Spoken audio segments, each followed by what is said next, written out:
The thundering hooves of a spooked horse nearly drowned out the church bells as Katherine Wilson tore through the main street of Sonora, California. Her white wedding gown billowing behind her like the sails of a ship caught in a storm. The year was 1876, and Katherine had just made the most impulsive decision of her 22 years of life. She had fled from her own wedding. The expensive satin dress, which had been ordered specially from San Francisco, was now torn at the hem and splattered with mud. One sleeve had ripped at the shoulder, exposing her skin to the cool autumn air. Her veil had long since flown away, probably caught on some fence post or tree branch miles back.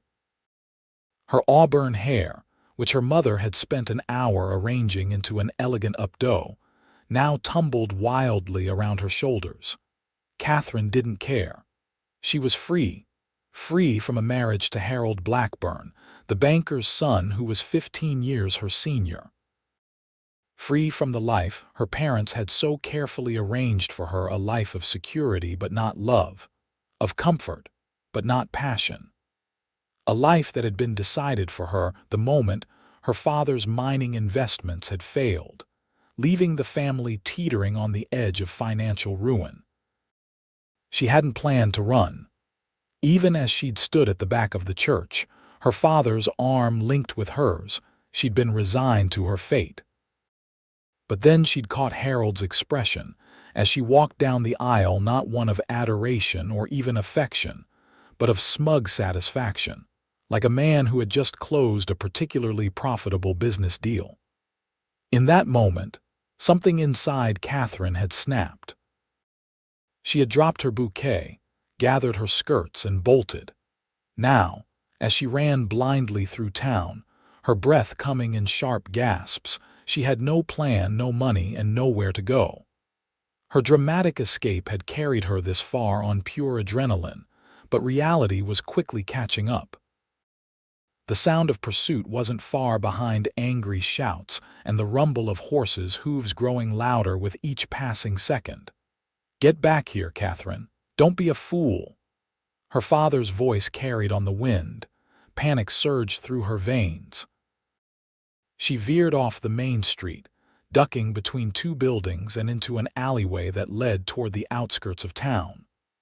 Her satin slippers, dyed to match her dress, were never meant for running and had already begun to fall apart. One heel caught in a crack between the wooden planks and Katherine stumbled, falling hard onto her knees. Pain shot through her legs, but she scrambled back to her feet, the delicate fabric of her dress tearing further. Tears stung her eyes, but she refused to let them fall. She would not cry. Not now. Not when her freedom hung by such a tenuous thread. She emerged from the alley near the livery stable, where the dusty road continued out of town and into the sprawling countryside. If she could just make it past the town limits, perhaps she could lose herself in the foothills of the Sierra Nevada mountains.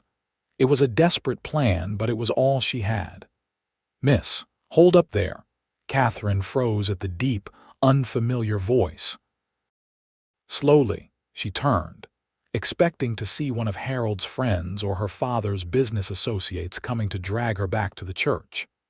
Instead, she found herself looking up at a tall, broad-shouldered man with sun-bronzed skin and the most striking blue eyes she had ever seen. He sat astride a magnificent chestnut stallion, his posture easy and confident in the saddle. He wore a worn leather vest over a simple cotton shirt, dusty denim trousers, and a wide-brimmed hat that shadowed his face. A cowboy. A stranger. "Looks like you're in a bit of trouble," he said, his voice carrying a slight drawl. His eyes took in her torn dress, muddy hem, and the wild look of fear on her face. Then he glanced past her toward the sounds of pursuit that were growing ever closer. Katherine stepped back, unsure whether this man represented help or another obstacle.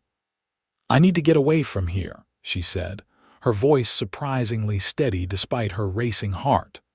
The cowboy studied her for a long moment, Then something in his expression softened.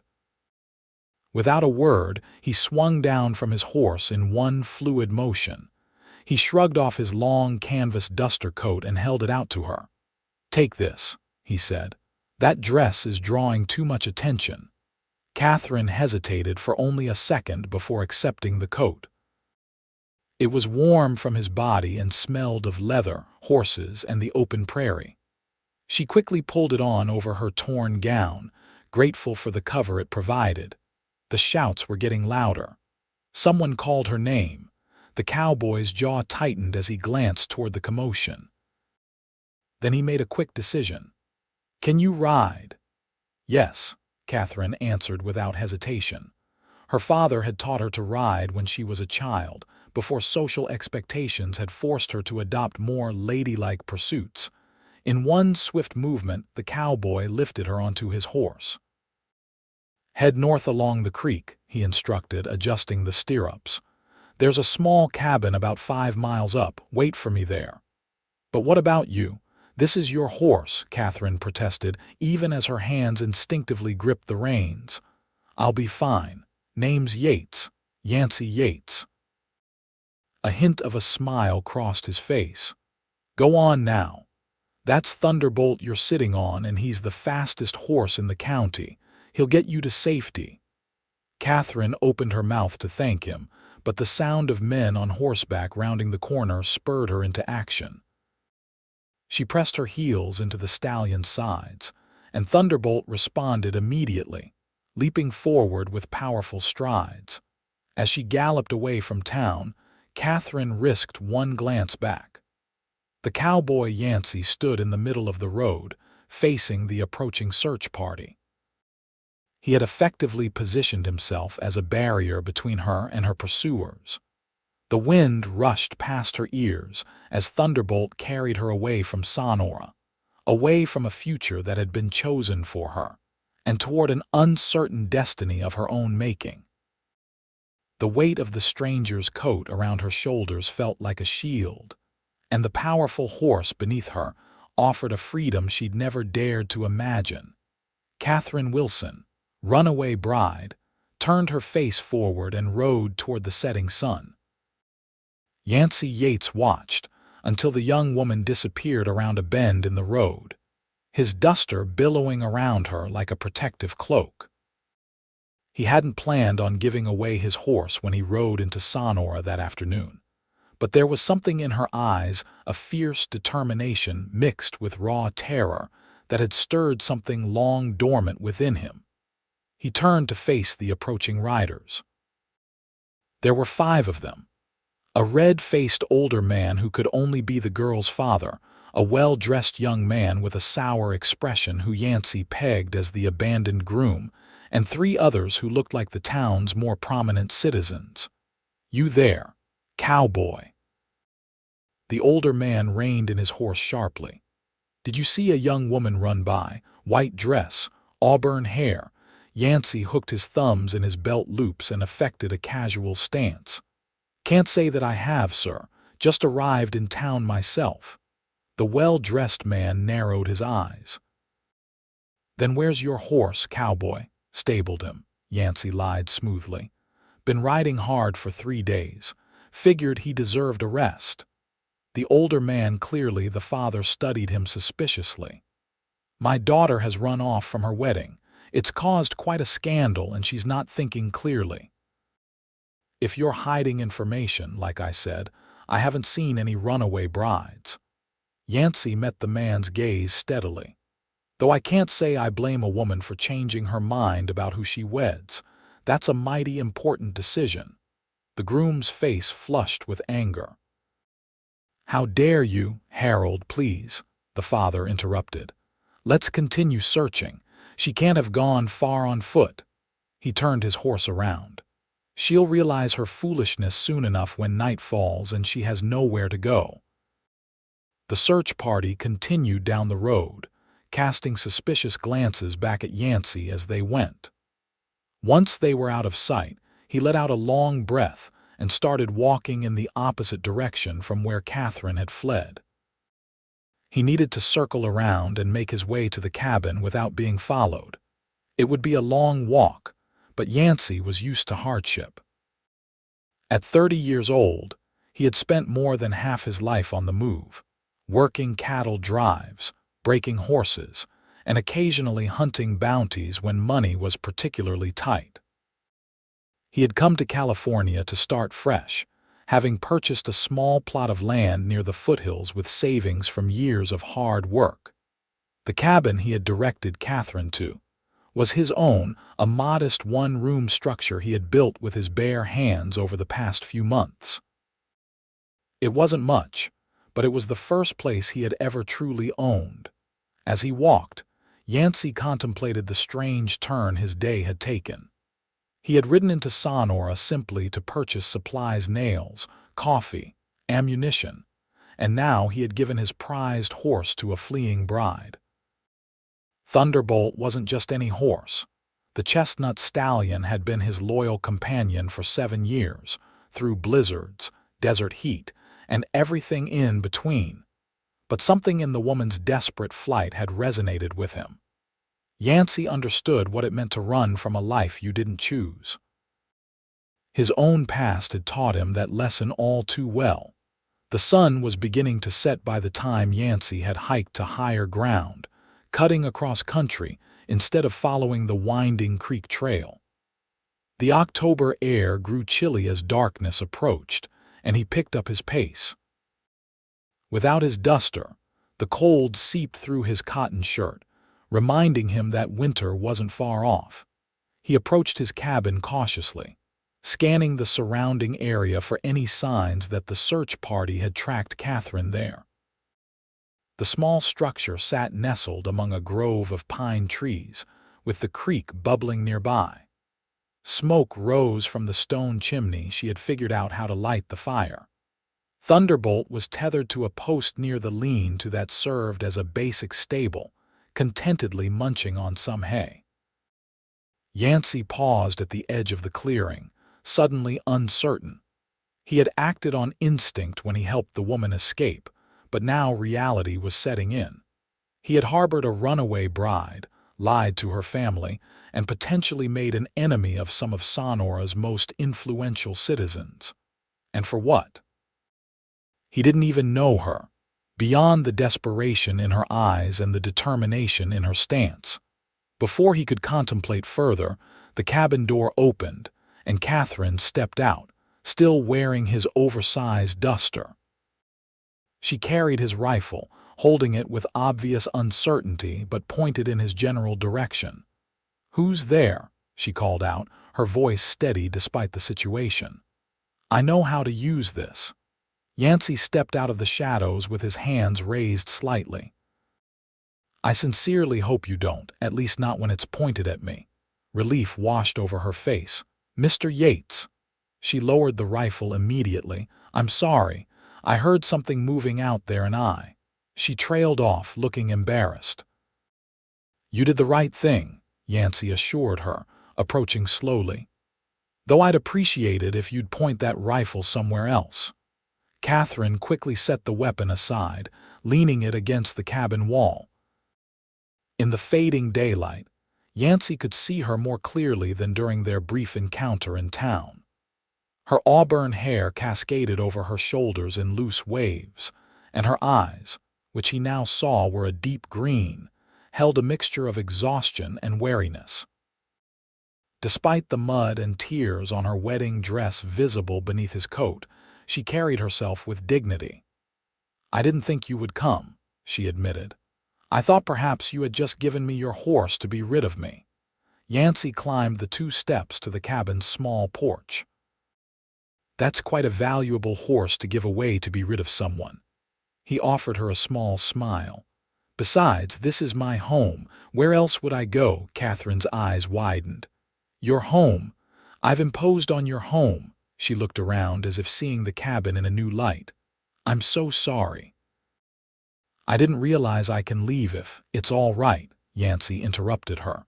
"You're welcome to stay the night. It'll be safer than trying to travel in the dark, especially with search parties likely still combing the area." He gestured toward the open door. "Shall we go inside? It's getting cold out here." The interior of Yancy's cabin was modest but neat. A stone fireplace dominated one wall, with a cooking pot hanging over the flames. A small table with two hand-carved chairs sat in one corner. A narrow bed with a patchwork quilt occupied another. Shelves lined one wall, holding books, tools, and various supplies. It was the home of a man who lived simply but not without comfort. Katherine stood awkwardly in the center of the room, clutching his duster around her as if it were armor. "I've made a terrible mess of things, haven't I?" she said quietly. Yancy busied himself adding another log to the fire. "I don't know your story, but I reckon if you felt the need to run from your own wedding, you had good reasons." Katherine sank into one of the chairs, her shoulders slumping with exhaustion. "My name is Katherine Wilson. My father was a successful mine investor until last year when 3 of his major investments failed. We lost almost everything." She twisted her hands in her lap. "Harold Blackburn's father owns the bank that holds what's left of my father's assets. The marriage was an arrangement."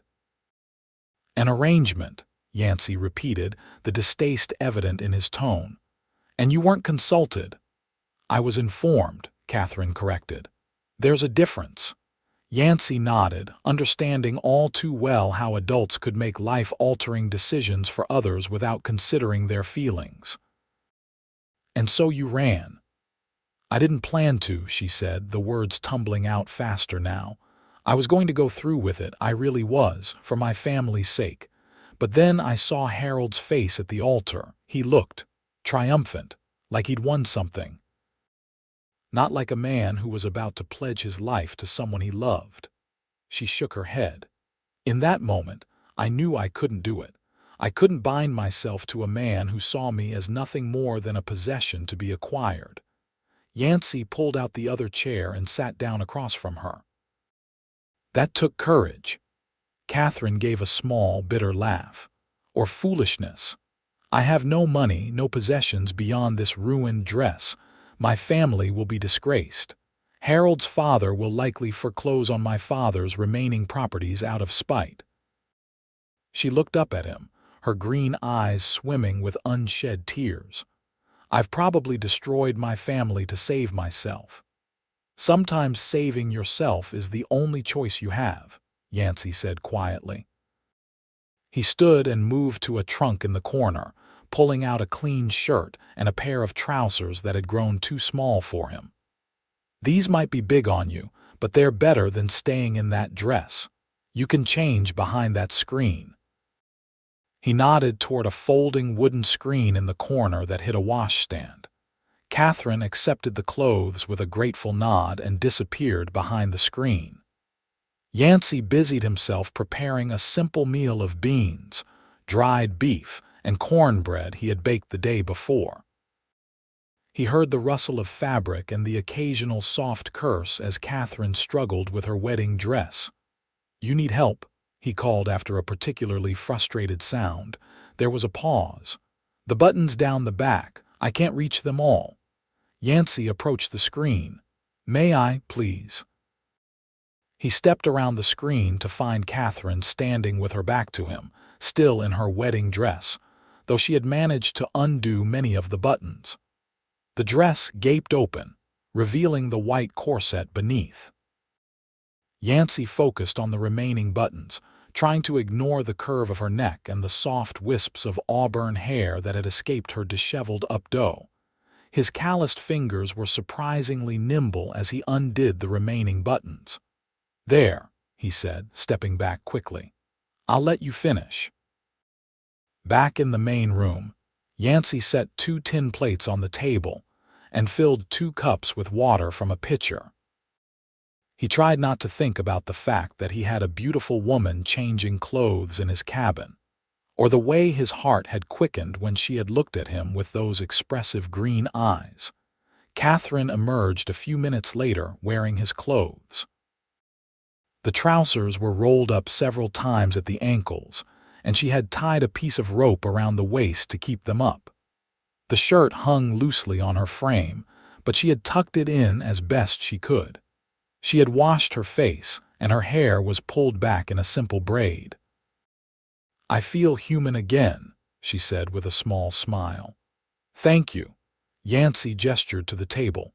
"It's not much, but you're welcome to share my dinner." They ate in companionable silence for a while, the only sounds the crackling of the fire and the occasional hoot of an owl outside. Katherine ate with surprising enthusiasm, and Yancy realized she had probably missed her wedding breakfast in all the chaos. "What will you do now?" he asked finally, as she finished the last of her cornbread. Katherine set down her fork and stared into her empty plate. "I don't know. I can't go back to Sonora, that's certain. I have an aunt in Sacramento who might take me in, but—" She shrugged. "She's my mother's sister. She would likely just send word to my parents." "You could head farther north," Yancy suggested, "or even east to Nevada.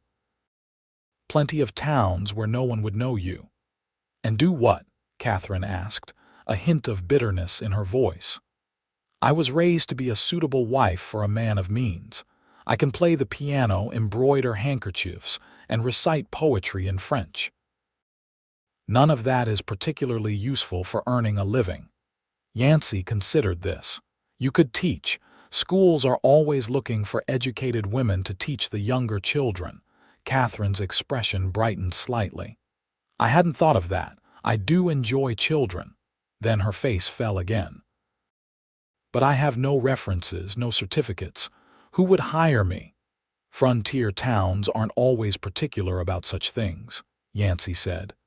"They're often just grateful to have someone who can read and write better than they can." They fell silent again, each lost in thought. The fire popped and sparked, casting dancing shadows across the cabin walls. Outside, the night had fully descended, and with it came the myriad sounds of the wilderness. The rustle of leaves in the breeze, the distant howl of a coyote, the soft murmuring of the creek. "You could stay here for a few days," Yancy found himself saying. "Until you figure out your next move. I'll sleep outside in the lean-to. You'll be safe here." Katherine looked at him with surprise. "Why are you helping me? You don't know me." "I've already imposed on your generosity far more than any stranger should." It was a fair question, and one Yancy wasn't entirely sure he could answer.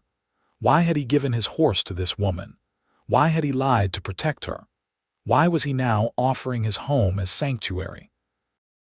"I know what it's like to be forced into a life you didn't choose," he said finally. "When I was 16, my father decided I would follow him into the mining business. I had no interest in spending my days underground, but my opinion wasn't considered important." He ran a hand through his dark hair. "So I left in the middle of the night with nothing but the clothes on my back and a borrowed horse." "What happened?" Katherine asked softly. Yancy's mouth quirked in a half-smile. "I nearly starved the first month. Then I found work with a cattle drive heading north from Texas. Learned to rope and ride from some of the best cowboys in the business. Made my own way ever since. And your family?" Sent a letter to my mother after a few years, letting her know I was alive. She wrote back, said my father had disowned me. He shrugged as if it didn't matter, though the old pain flickered briefly in his eyes. "Haven't been back since." Katherine reached across the table and placed her hand on his. "I'm sorry." The touch was unexpected, and Yancy felt a warmth spread through him that had nothing to do with the fire. Her hand was soft against his weather-roughened one, a contrast that somehow seemed right. "It was a long time ago," he said, gently withdrawing his hand. "The point is, I understand something about starting over, and sometimes folks need a helping hand when they do." Katherine nodded, suppressing a yawn. "You should get some sleep," Yancy said, standing and gathering the plates. "Take the bed." "I'll be comfortable enough in the lean-to with Thunderbolt." Katherine protested, but Yancy insisted. He collected a spare blanket and pillow before bidding her good night and stepping out into the cool evening air. As he settled into the makeshift bed in the lean-to, he could hear Thunderbolt's steady breathing nearby. "What have you gotten us into, old friend?" he murmured to the horse, who flicked an ear in response. Yancy stared up at the stars visible through the gaps in the lean-to roof, wondering why the image of Katherine Wilson's green eyes and determined expression seemed imprinted on his mind. He had spent years avoiding entanglements, especially with women who might want more than he could give. His life as a cowboy had taught him to value freedom above all else. Yet here he was, harboring a runaway bride and feeling something stir inside him that he hadn't felt in a very long time, if ever. As sleep finally claimed him, Yancy decided he would worry about it tomorrow. For now, both he and Katherine Wilson had survived another day on their own terms. In his experience, that was sometimes the best you could hope for. Dawn broke over the foothills with a riot of color streaks of gold and pink, illuminating the sparse clouds. Katherine woke to the unfamiliar surroundings of Yancy's cabin, momentarily disoriented before the events of the previous day came rushing back. She had actually done it. She had run from her wedding, fled from Sonora, and was now hiding in a stranger's cabin miles from everything she had ever known. She sat up, pushing the patchwork quilt aside. The fire had burned down to embers overnight, and the cabin was chilly. She wrapped her arms around herself, suddenly aware of the enormity of her decision. There would be no going back now. The scandal would be too great, the humiliation for both families too public. She had burned her bridges thoroughly. The sound of chopping wood outside drew her attention. Peering through the small window, she saw Yancy, his broad shoulders and strong arms making quick work of a pine log. He had already worked up a sweat, despite the cool morning air, and had stripped down to his undershirt. Katherine found herself watching the play of muscles across his back as he swung the axe with practiced ease. She quickly stepped away from the window, her cheeks warming. It wasn't proper to stare at a man like that, particularly one who had been nothing but kind and respectful toward her. She busied herself rekindling the fire from the remaining embers, a skill she had learned during summer camping trips with her father before he had decided such activities were unsuitable for a young lady. By the time Yancy entered with an armload of split wood, Katherine had the fire crackling cheerfully and was examining the contents of his pantry to see about preparing breakfast. "Good morning," he said, depositing the wood in a box beside the fireplace. "Sleep well," Katherine nodded. "Better than I expected, considering everything. I hope you were comfortable in the lean-to." "I've slept in worse places," Yancy assured her. He glanced at the pantry shelves. "Not much there for a proper breakfast, I'm afraid. I was planning to stock up in town yesterday before I got distracted." Katherine smiled slightly. "Is that what I am? A distraction?" The corner of Yancy's mouth lifted in response. A most unexpected one. There was something in the way he looked at her that made Katherine's heart beat a little faster. It wasn't the calculating assessment she was used to from men like Harold Blackburn, who had always looked at her as if appraising her value. Yancy's blue eyes held warmth and a gentle curiosity, as if he genuinely wanted to understand who she was.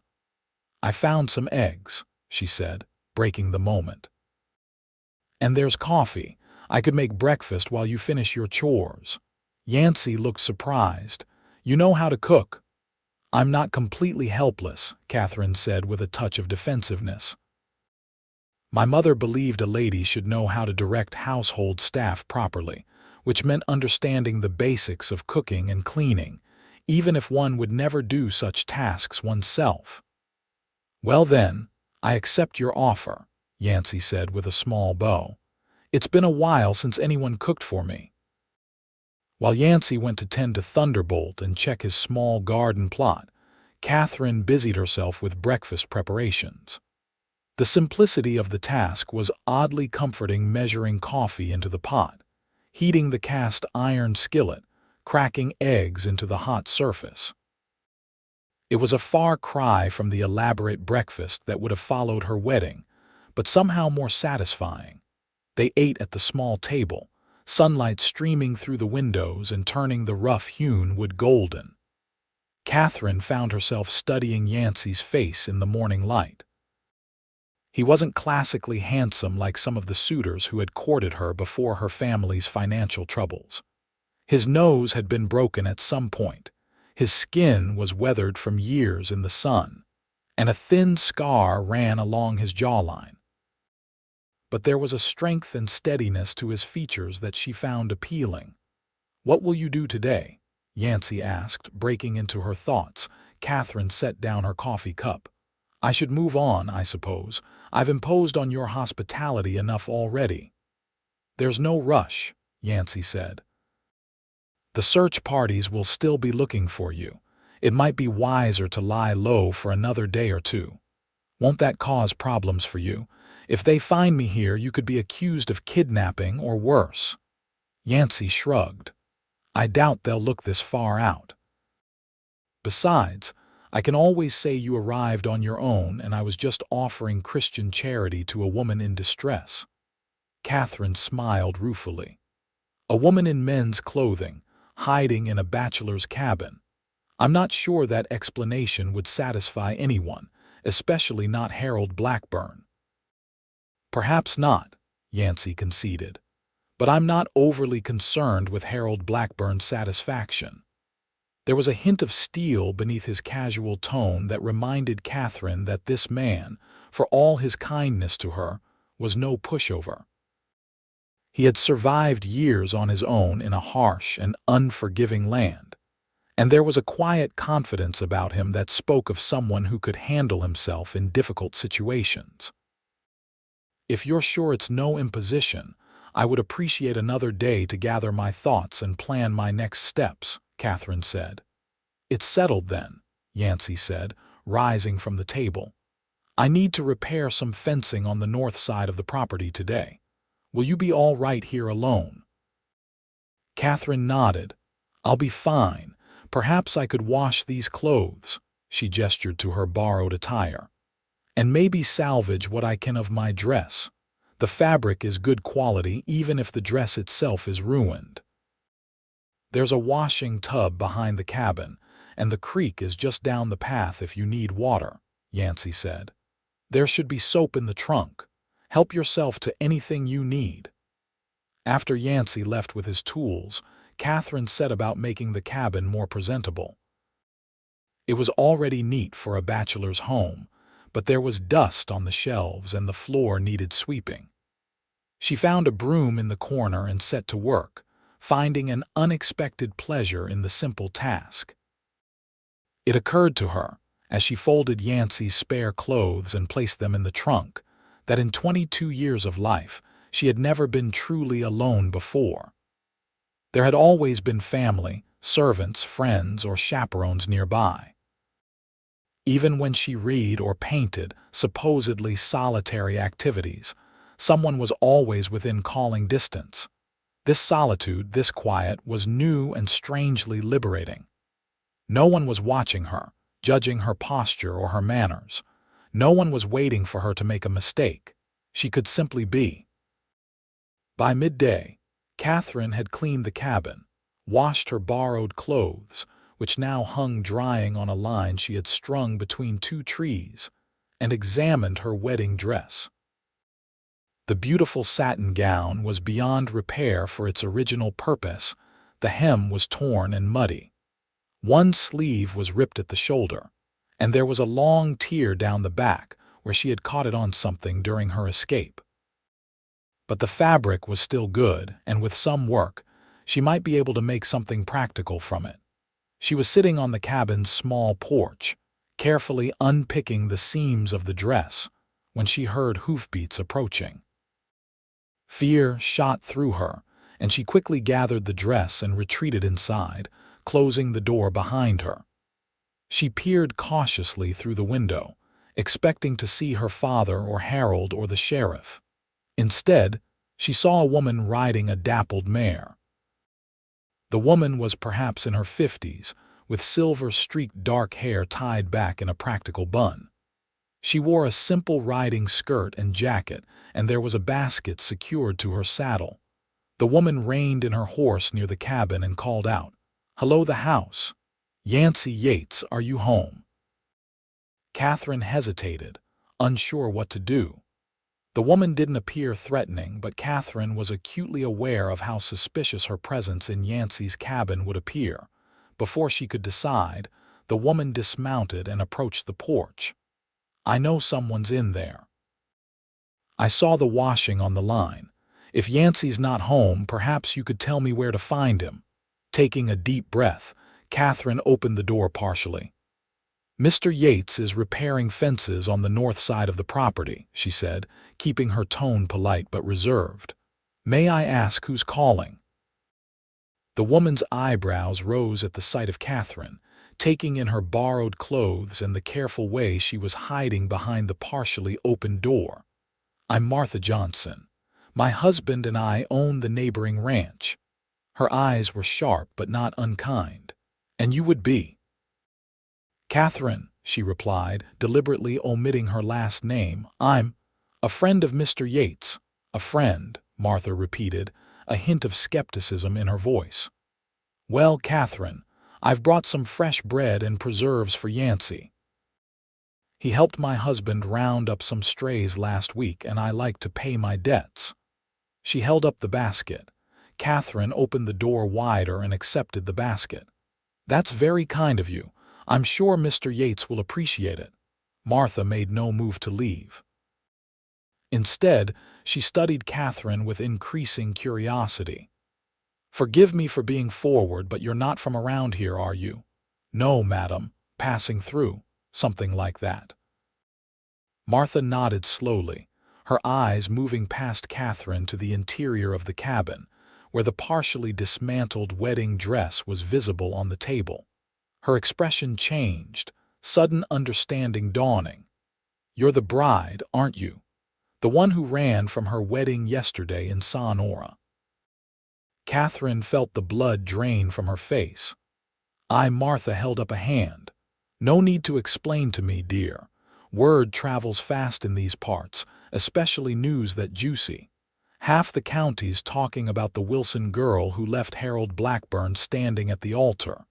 Katherine's shoulders sagged. "Then you know who I am." "Katherine Wilson," Martha confirmed. "And judging by your presence here, I'm guessing Yancy had something to do with your dramatic escape." "He helped me," Katherine admitted, seeing no point in lying. "He gave me his coat and his horse when I had nowhere to go." "He's been a perfect gentleman," Martha's expression softened. "That sounds like Yancy. He's got a soft spot for strays and lost causes." She glanced at the wedding dress again. "Though I must say, you're the prettiest stray he's taken in yet." Katherine felt herself blushing. "I won't be staying long, just until I can figure out what to do next." Martha nodded thoughtfully. "Well, if anyone comes asking, I haven't seen you. The Blackburns have never done my family any favors, and that son of theirs has a reputation that makes me glad I have sons and not daughters." She turned to go, then paused. "If you need anything women's clothes, advice, or just a friendly ear, our place is just over that rise to the west, the house with the red barn." "Thank you," Katherine said, surprised and touched by the unexpected support. "That's very kind." "Us women need to stick together out here," Martha said simply. "Life in the West isn't easy, especially for those of us who weren't born to it." After Martha left, Katherine returned to her work on the wedding dress, her mind spinning with this new development. Word of her escape had spread throughout the county. Everyone knew who she was and what she had done. Her chances of anonymously settling somewhere nearby had just diminished considerably. Yancy returned in the late afternoon, his shirt dirty from his work and sweat dampening his hair. He noticed the basket on the table immediately. Martha Johnson stopped by, Katherine explained before he could ask. She brought bread and preserves to thank you for helping with some strays. Ah, that was nice of her, Yancy said, pouring water from the pitcher into a basin to wash his hands and face. Did she say anything else? Katherine nodded grimly. She recognized me. Apparently, my scandalous behavior is the talk of the county. Yancy dried his face on a towel, his expression concerned. Did she seem like she would tell anyone? No, Katherine assured him. In fact, she offered her help if I needed it. She doesn't seem fond of the Blackburns. Few people are once they've had dealings with them, Yancy commented. Harold's father foreclosed on the Johnsons' neighbors last year, a family that had fallen on hard times after the father was injured in a mining accident. The Blackburns could have extended the loan, given them time to recover, but instead they took the land and sold it to a corporate mining interest from San Francisco. Katherine felt a chill. That could have been my family's fate without my marriage to Harold. Likely so, Yancy agreed. He looked at the dismantled wedding dress on the table. What are you doing with that? Salvaging what I can, Katherine explained. The dress is ruined, but the fabric is good. I thought I might be able to make something more practical. A blouse, perhaps, or a shawl. Yancy nodded approvingly. Resourceful. You might do all right out here after all, Miss Wilson. There was something in his tone, a hint of admiration, perhaps that warmed Katherine from within. In her previous life, she had been praised for her beauty, her musical ability, her graceful dancing, but never for practical skills or resourcefulness. I'm trying, she said simply. That evening they shared a meal of beans and fresh bread with Martha's preserves. The food was simple but satisfying. As darkness fell outside, Yancy lit a lamp and stoked the fire. The cabin felt cozy and safe, the outside world and its complications temporarily held at bay. Tell me about your land, Katherine said as they sat by the fire. How long have you been here? Yancy leaned back in his chair, stretching his long legs toward the hearth. I bought this plot 8 months ago. 20 acres, most of it wooded. There's good pasture for a few head of cattle or horses, and the creek never runs dry, even in summer. What made you choose this place?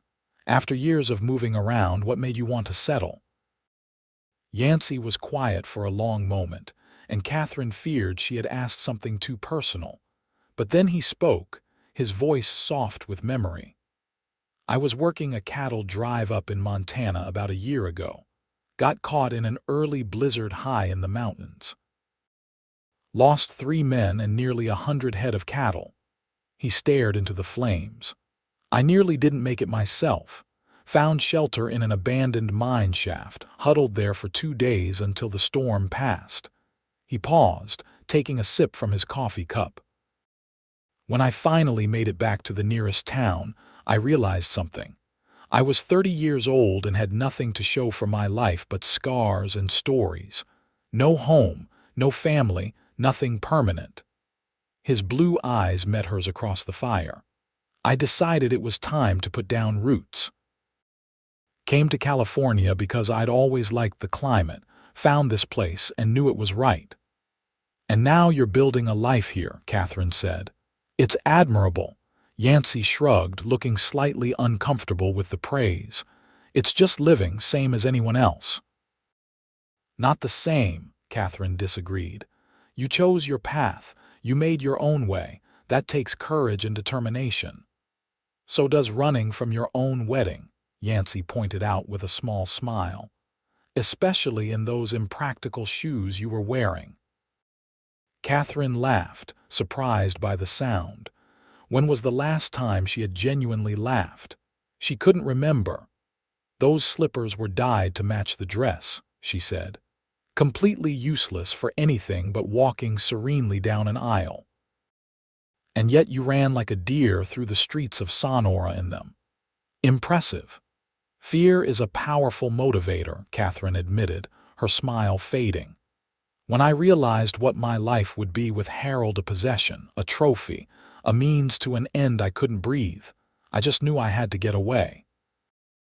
Yancy nodded slowly. I understand that feeling, the need to breathe freely. They fell silent, the crackling of the fire the only sound in the cabin. Outside, an owl hooted softly, and the wind whispered through the pine needles. It was a peaceful sound, so different from the constant bustle and noise of town. I should let you get some rest, Yancy said finally, rising from his chair. Another long day tomorrow.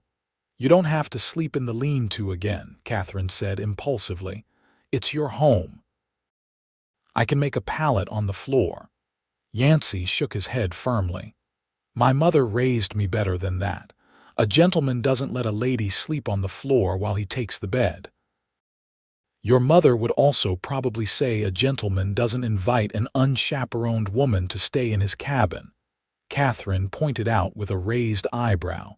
That surprised a laugh out of Yancy. True enough.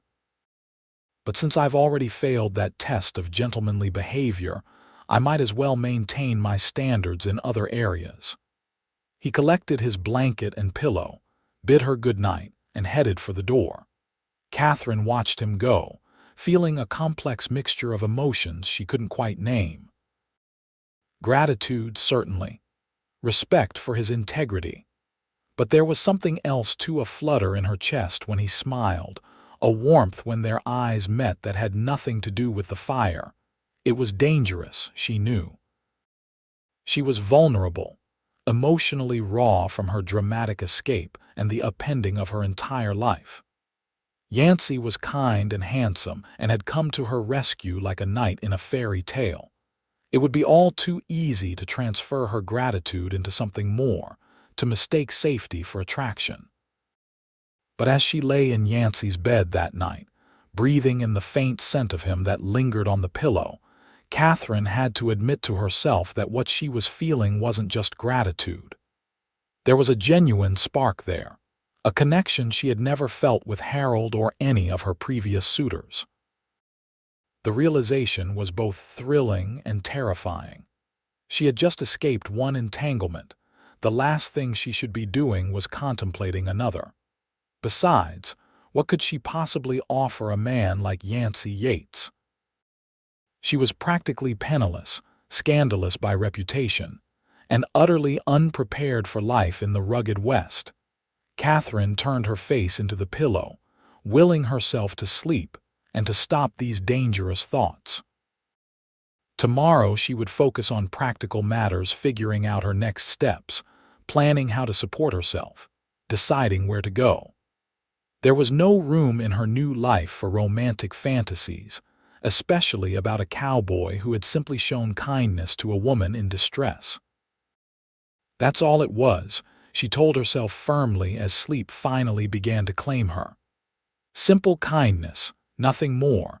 The next morning dawned clear and cool, with a hint of frost on the ground that melted quickly as the sun rose higher.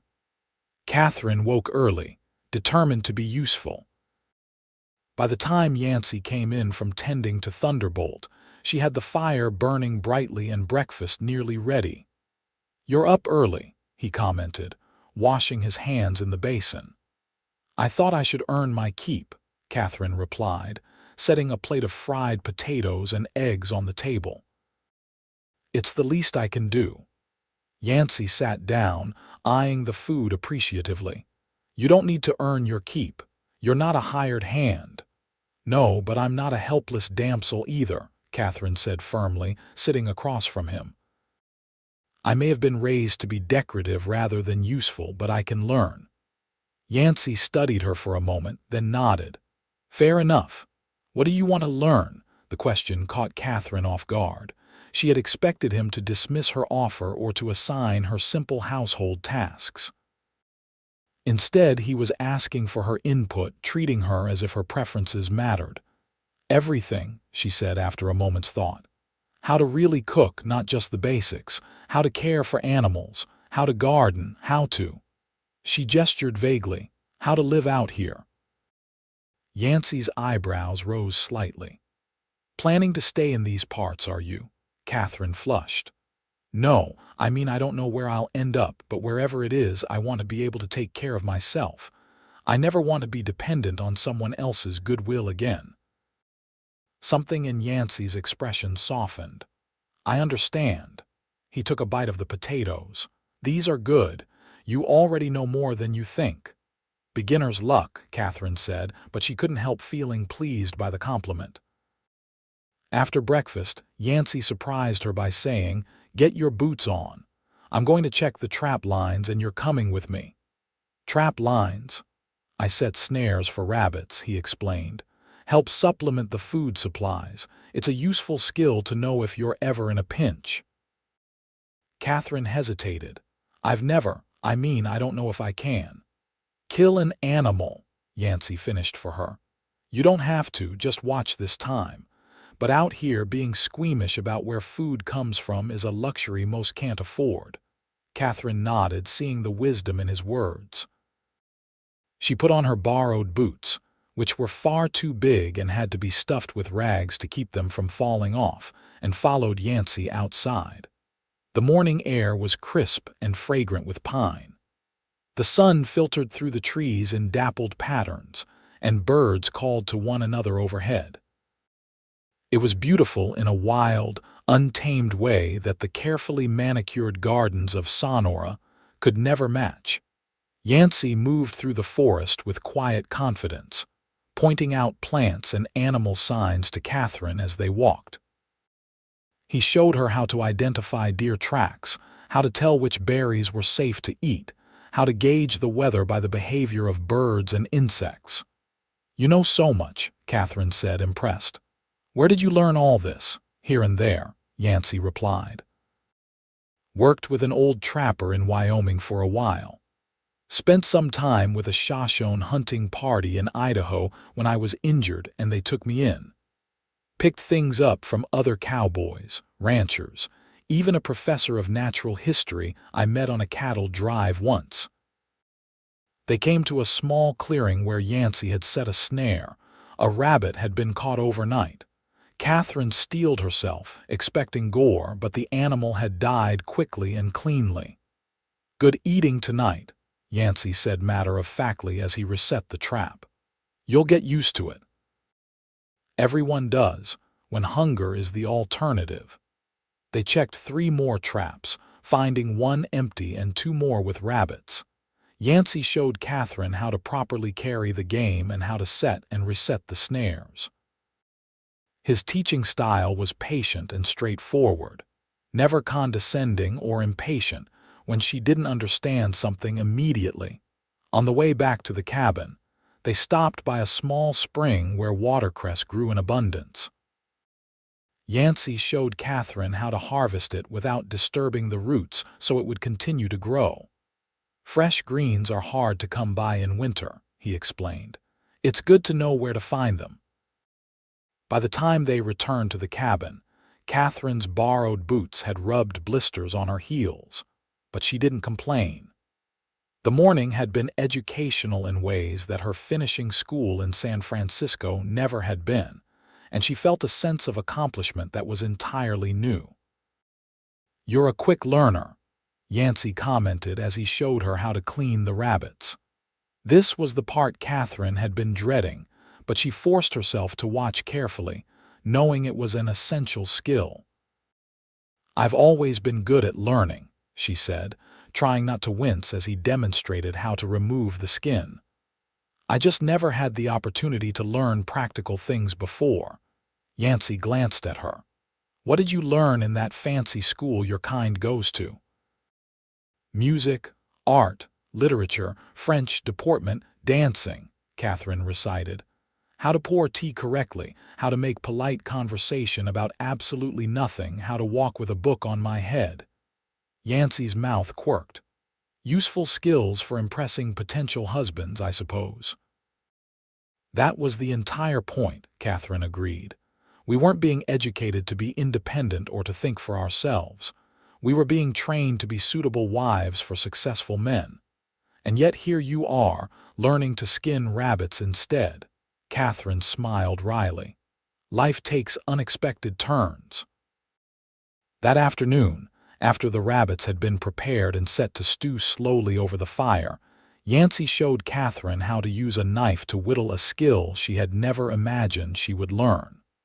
Her first attempt at carving a simple whistle was clumsy, but Yancy praised her effort nonetheless. "You've got steady hands," he said. "That's the main thing. The rest comes with practice." As the sun began to set, painting the sky in dramatic shades of orange and purple, they sat on the porch of the cabin, watching the colors change. Katherine had found a rhythm to her whittling now, and the repetitive motion was almost meditative. "I need to go into town tomorrow," Yancy said after a long, comfortable silence. "We're running low on flour and coffee, and I need to pick up some nails for the new fence section." Katherine tensed. "Is that safe? What if someone asks about me?" "No one will connect me to your disappearance," Yancy assured her. "I'm just a cowboy who was passing through Sonora that day. Besides, I need to show my face around town occasionally or people will start to wonder where I've gone."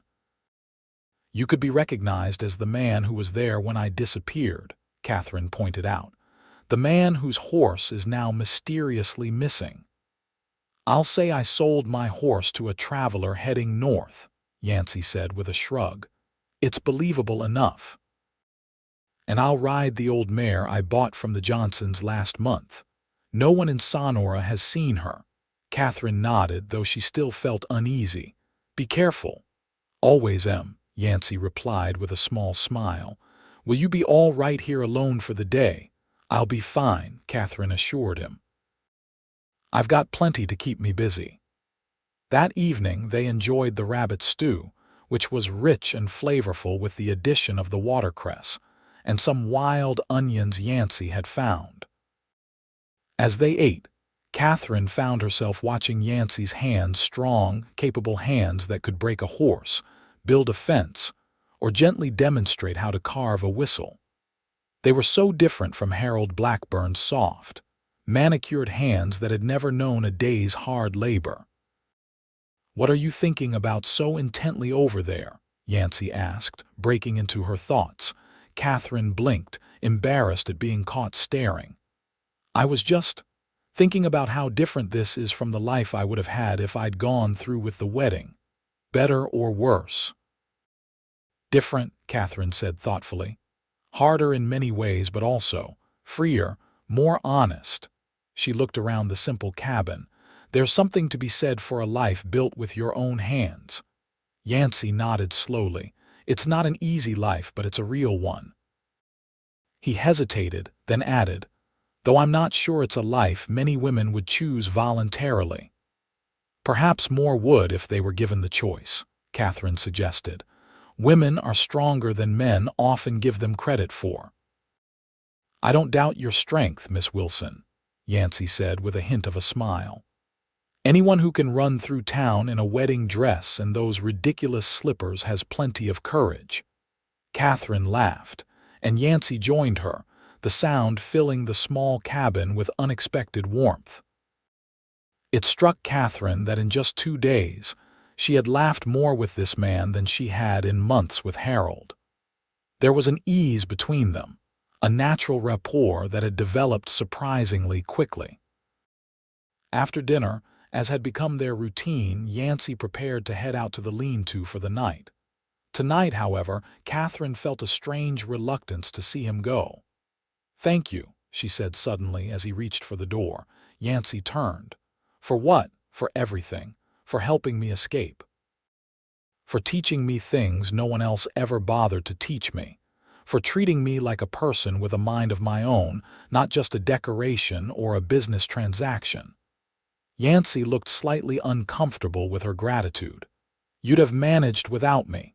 "Perhaps," Katherine conceded. "But I'm glad I didn't have to." Their eyes met across the room, and something passed between them, an unspoken acknowledgement of the connection that was forming. It should have frightened Katherine, this growing attachment to a man she barely knew.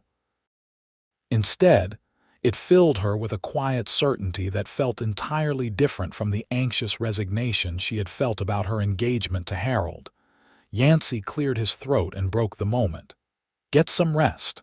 I'll be leaving early for town." After he had gone, Katherine sat by the fire, finishing her work on the whistle he had taught her to carve. When she finally blew into it and produced a clear, sharp note, she felt a disproportionate sense of pride in the small achievement. That night, as she lay in Yancy's bed, Katherine made a decision. She would not simply wait for him to return tomorrow. She would use the time alone to prove to herself and to him that she could be useful, resourceful, and strong. She would show him that she wasn't just a burden he had taken on out of kindness, but a woman capable of building her own life, whatever form that might take. With that resolution firmly in mind, Katherine drifted off to sleep, dreaming not of fancy ballrooms or elegant parlors, but of open skies and endless possibilities. The morning of Yancy's trip to town dawned bright and clear. Katherine rose early, determined to make good use of her day alone. She prepared a simple breakfast and packed a small lunch for Yancy to take with him. "You didn't have to do that," he said when she handed him the bundle wrapped in a cloth. "I wanted to," Katherine replied simply. "Be careful in town." Yancy nodded, adjusting his hat. "Keep the rifle close, just in case. I don't expect any trouble, but it's better to be prepared."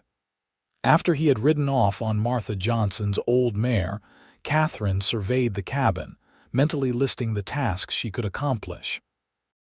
She would clean thoroughly, organize the pantry shelves, finish converting part of her wedding dress into something useful, and perhaps even try to prepare a special meal for Yancy's return. She set to work with determination, sweeping and scrubbing the floors, dusting the shelves, and organizing Yancy's modest collection of books. It was satisfying work, different from the superficial cleaning she had been taught was appropriate for a lady to oversee but never actually do. By midday, the cabin was spotless, and Katherine had made significant progress on transforming part of her wedding dress into a practical shawl. She was contemplating what to prepare for dinner when she heard the sound of approaching horses. Her heart raced with sudden fear. Yancy wouldn't be back so soon, and he was riding alone. Grabbing the rifle as he had instructed, Katherine moved to the window, peering cautiously outside. 3 riders were approaching the cabin, 2 men and a woman. With a surge of relief, Katherine recognized Martha Johnson. The men must be her husband and son. Setting the rifle aside, Katherine smoothed her borrowed clothes and went to the door, stepping out onto the porch as the riders approached. "Good afternoon, Mrs. Johnson," she called, trying to sound more confident than she felt. Martha reined in her mare and dismounted with the ease of a woman who had been riding all her life. "Katherine, I thought I'd find you here. This is my husband, Thomas, and my son, Frederick." The 2 men tipped their hats politely, though Frederick, a young man of perhaps 20, eyed her with open curiosity. "Yancy's gone to town," Katherine explained. "He should be back by evening." "We know," Martha said. "We saw him on the road and told him we'd stop by to check on you. I've brought you some proper clothes." She gestured to a bundle tied to her saddle. "Can't have you wearing Yancy's things forever, though I must say you make them look better than he does." Katherine flushed, both grateful and embarrassed. "That's very kind of you, Mrs. Johnson." "Martha, please." "And it's no trouble. These belonged to my daughter before she married and moved to Sacramento. You 2 look to be about the same size." Thomas Johnson, a tall man with weathered features and kind eyes, spoke up. "We also wanted to let you know that Blackburn's men were asking questions at our place yesterday." Katherine's stomach dropped. "What kind of questions?" "About any strangers in the area, particularly a young woman traveling alone," Thomas said grimly. They're offering a reward for information on your whereabouts. A reward, Katherine whispered, shocked. But why? Surely Harold wouldn't still want to marry me after what I did. It's not about marriage anymore, Martha said, her expression serious. It's about pride. The Blackburns don't take humiliation well. Frederick, who had been silent until now, added, There are rumors that old man Blackburn is threatening to foreclose on anyone who helped you or is hiding you. Katherine felt sick. So I've not only ruined my own life but potentially the lives of anyone who shows me kindness. Nonsense, Martha said firmly. The Blackburns have been throwing their weight around for years. It's about time someone stood up to them. But your ranch is paid for, Thomas interrupted. We own our land free and clear, which is more than most can say around here. The Blackburns have no hold over us. Still, Katherine said, I can't stay here and put Yancy at risk. He's just starting to build his life here. I won't be the reason he loses everything. Martha and Thomas exchanged a look. Yancy can take care of himself, Thomas said. He's tougher than he looks.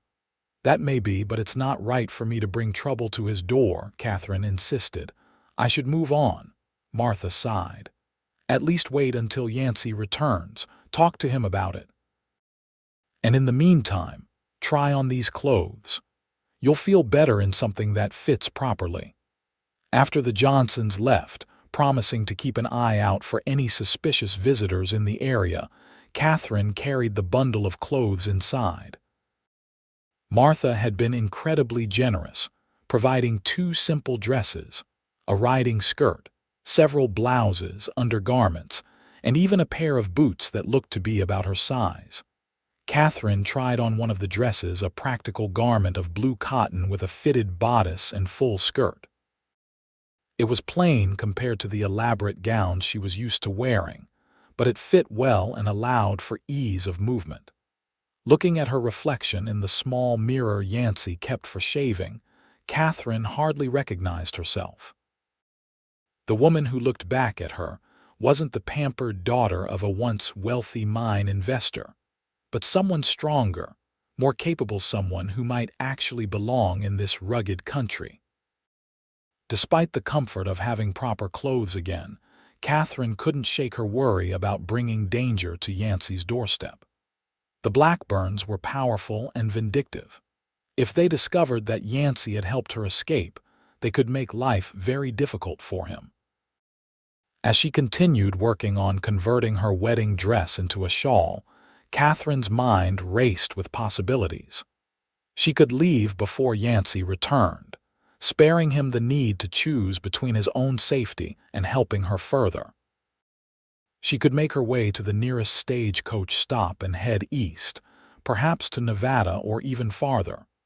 But the thought of leaving without saying goodbye, of never seeing Yancy again, filled her with an unexpected ache. In just a few days, this quiet cowboy with his gentle strength and patient teaching had come to mean something to her. Something important. Katherine was still wrestling with these thoughts when she heard a single horse approaching in the late afternoon. Moving to the window, she saw Yancy returning, his saddlebags full and his expression grim. She hurried outside to meet him. "What's wrong? Did something happen in town?" Yancy dismounted, his movements stiff with tension. "The Blackburns have hired a bounty hunter to find you." Katherine felt the blood drain from her face. "A bounty hunter? For a runaway bride? Harold is claiming you stole family jewelry," Yancy said, leading his horse to the lean-to. "It's a lie, of course, but it gives them legal justification to pursue you." "I didn't take anything," Katherine protested. "Just the clothes on my back which I ruined in the escape." "I know that," Yancy said, his voice gentler. "But the Blackburns are powerful in these parts and they've got the sheriff in their pocket. The truth doesn't matter much to them." He noticed her changed appearance. "The Johnsons stopped by," Katherine nodded. "Martha brought me some clothes. They also told me about the reward being offered for information about me." She hesitated. Yancy, I can't stay here. I'm putting you in danger. Yancy finished unsaddling the horse before responding. Let's talk inside. In the cabin, Yancy set down his purchases: flour, coffee, sugar, and other supplies before turning to face Katherine. I'm not afraid of the Blackburns, he said plainly. Or their hired guns. You should be, Katherine insisted. They have money and influence. They could make it impossible for you to stay here to build the life you want. Yancy's jaw tightened. I don't take kindly to being threatened, Katherine. Never have.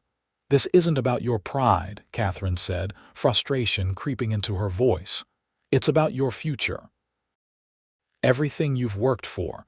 I won't be responsible for you losing it all because of me. That's my decision to make, isn't it? Yancy countered. I chose to help you. I knew there might be consequences. But you couldn't have known it would go this far, Katherine argued. A bounty hunter. False accusations of theft. This is beyond what anyone could have anticipated. Yancy sighed, running a hand through his hair. What would you do? Where would you go? East, maybe. Nevada or Utah. Somewhere the Blackburns' influence doesn't reach.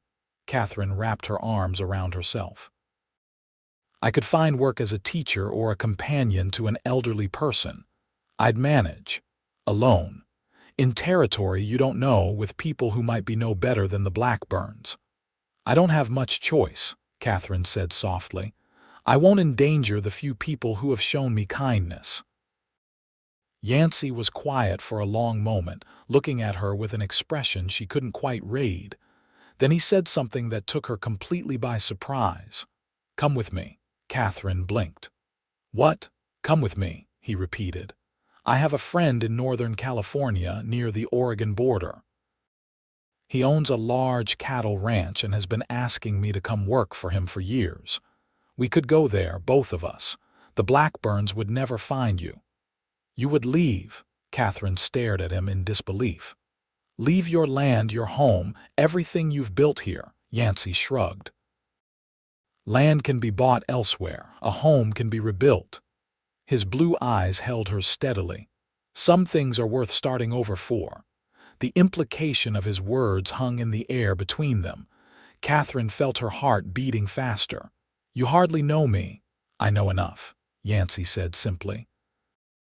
I know you're brave. I know you're willing to learn. I know you laugh at my poor jokes and cook a decent meal and aren't afraid to get your hands dirty. His mouth quirked in a half-smile.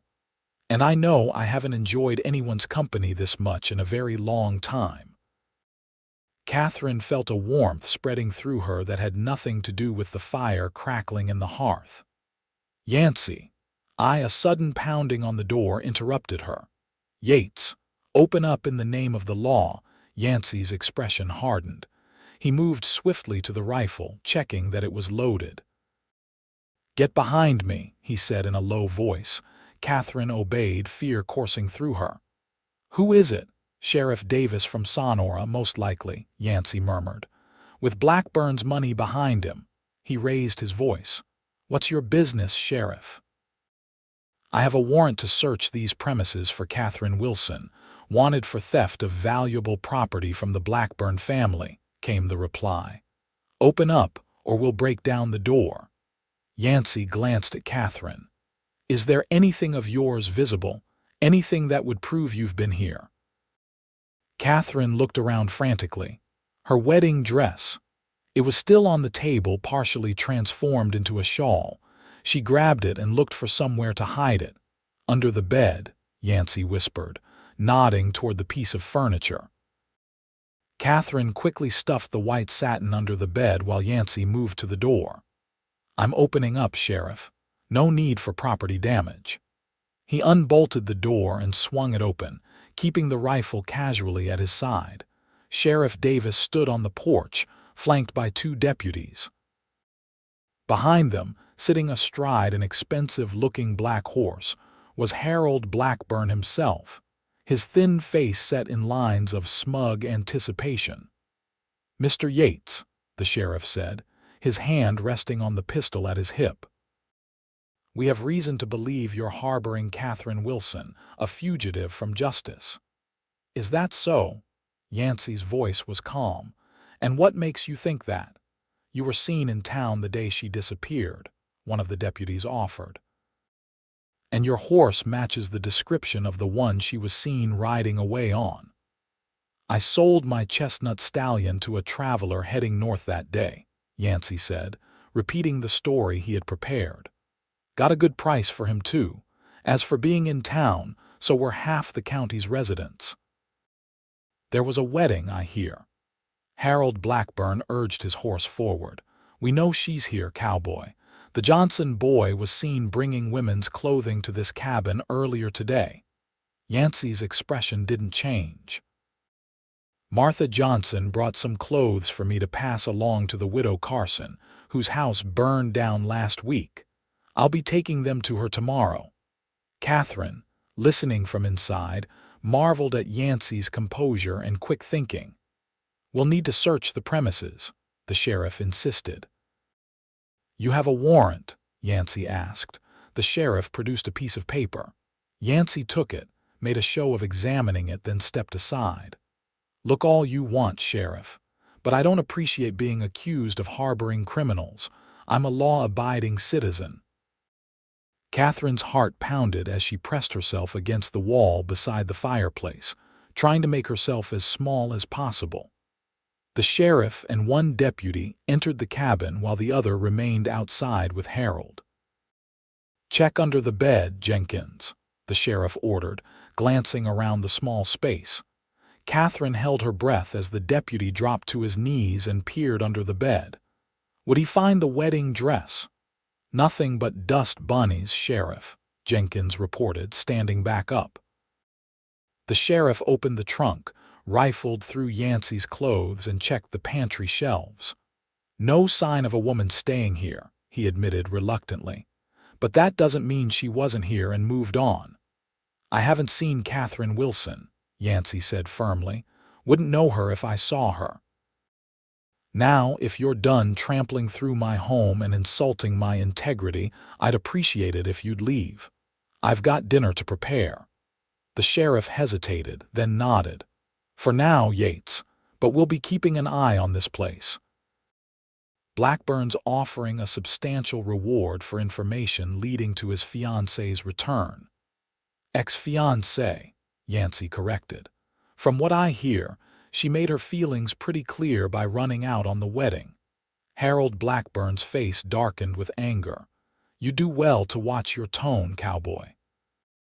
Men who cross the Blackburn family tend to regret it." Yancy didn't respond to the threat, simply standing in the doorway until the sheriff, his deputies, and Harold had mounted up and ridden away. Only when they were out of sight did he close the door and turn to Katherine with a grim expression. "They'll be back," he said, "and next time they might not be so easily satisfied." Katherine emerged from her hiding spot, trembling slightly. "They didn't find my dress." "Lucky break," Yancy agreed. "But Harold's right, the Johnsons' visit today will raise suspicion. We need to move quickly." "You still want to leave?" Katherine asked.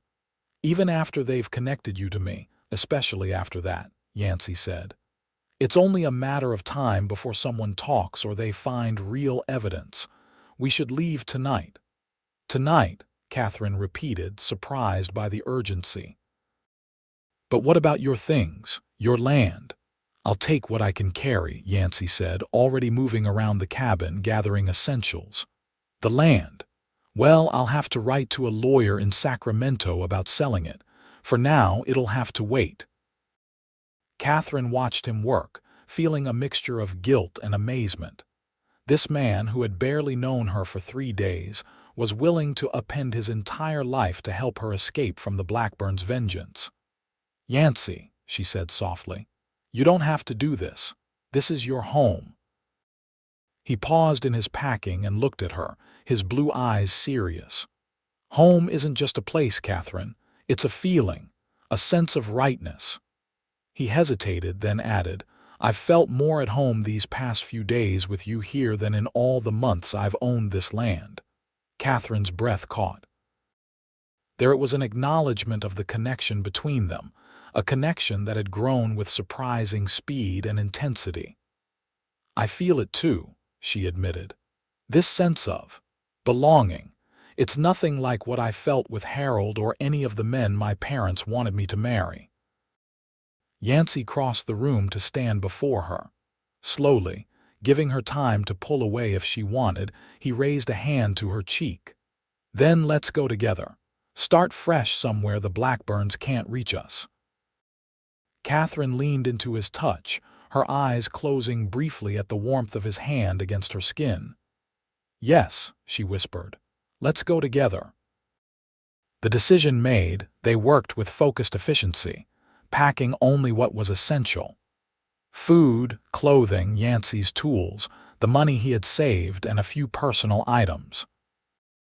Katherine carefully folded the clothes Martha had given her, along with the partially completed shawl made from her wedding dress, a reminder of what she had left behind, and the freedom she had chosen instead.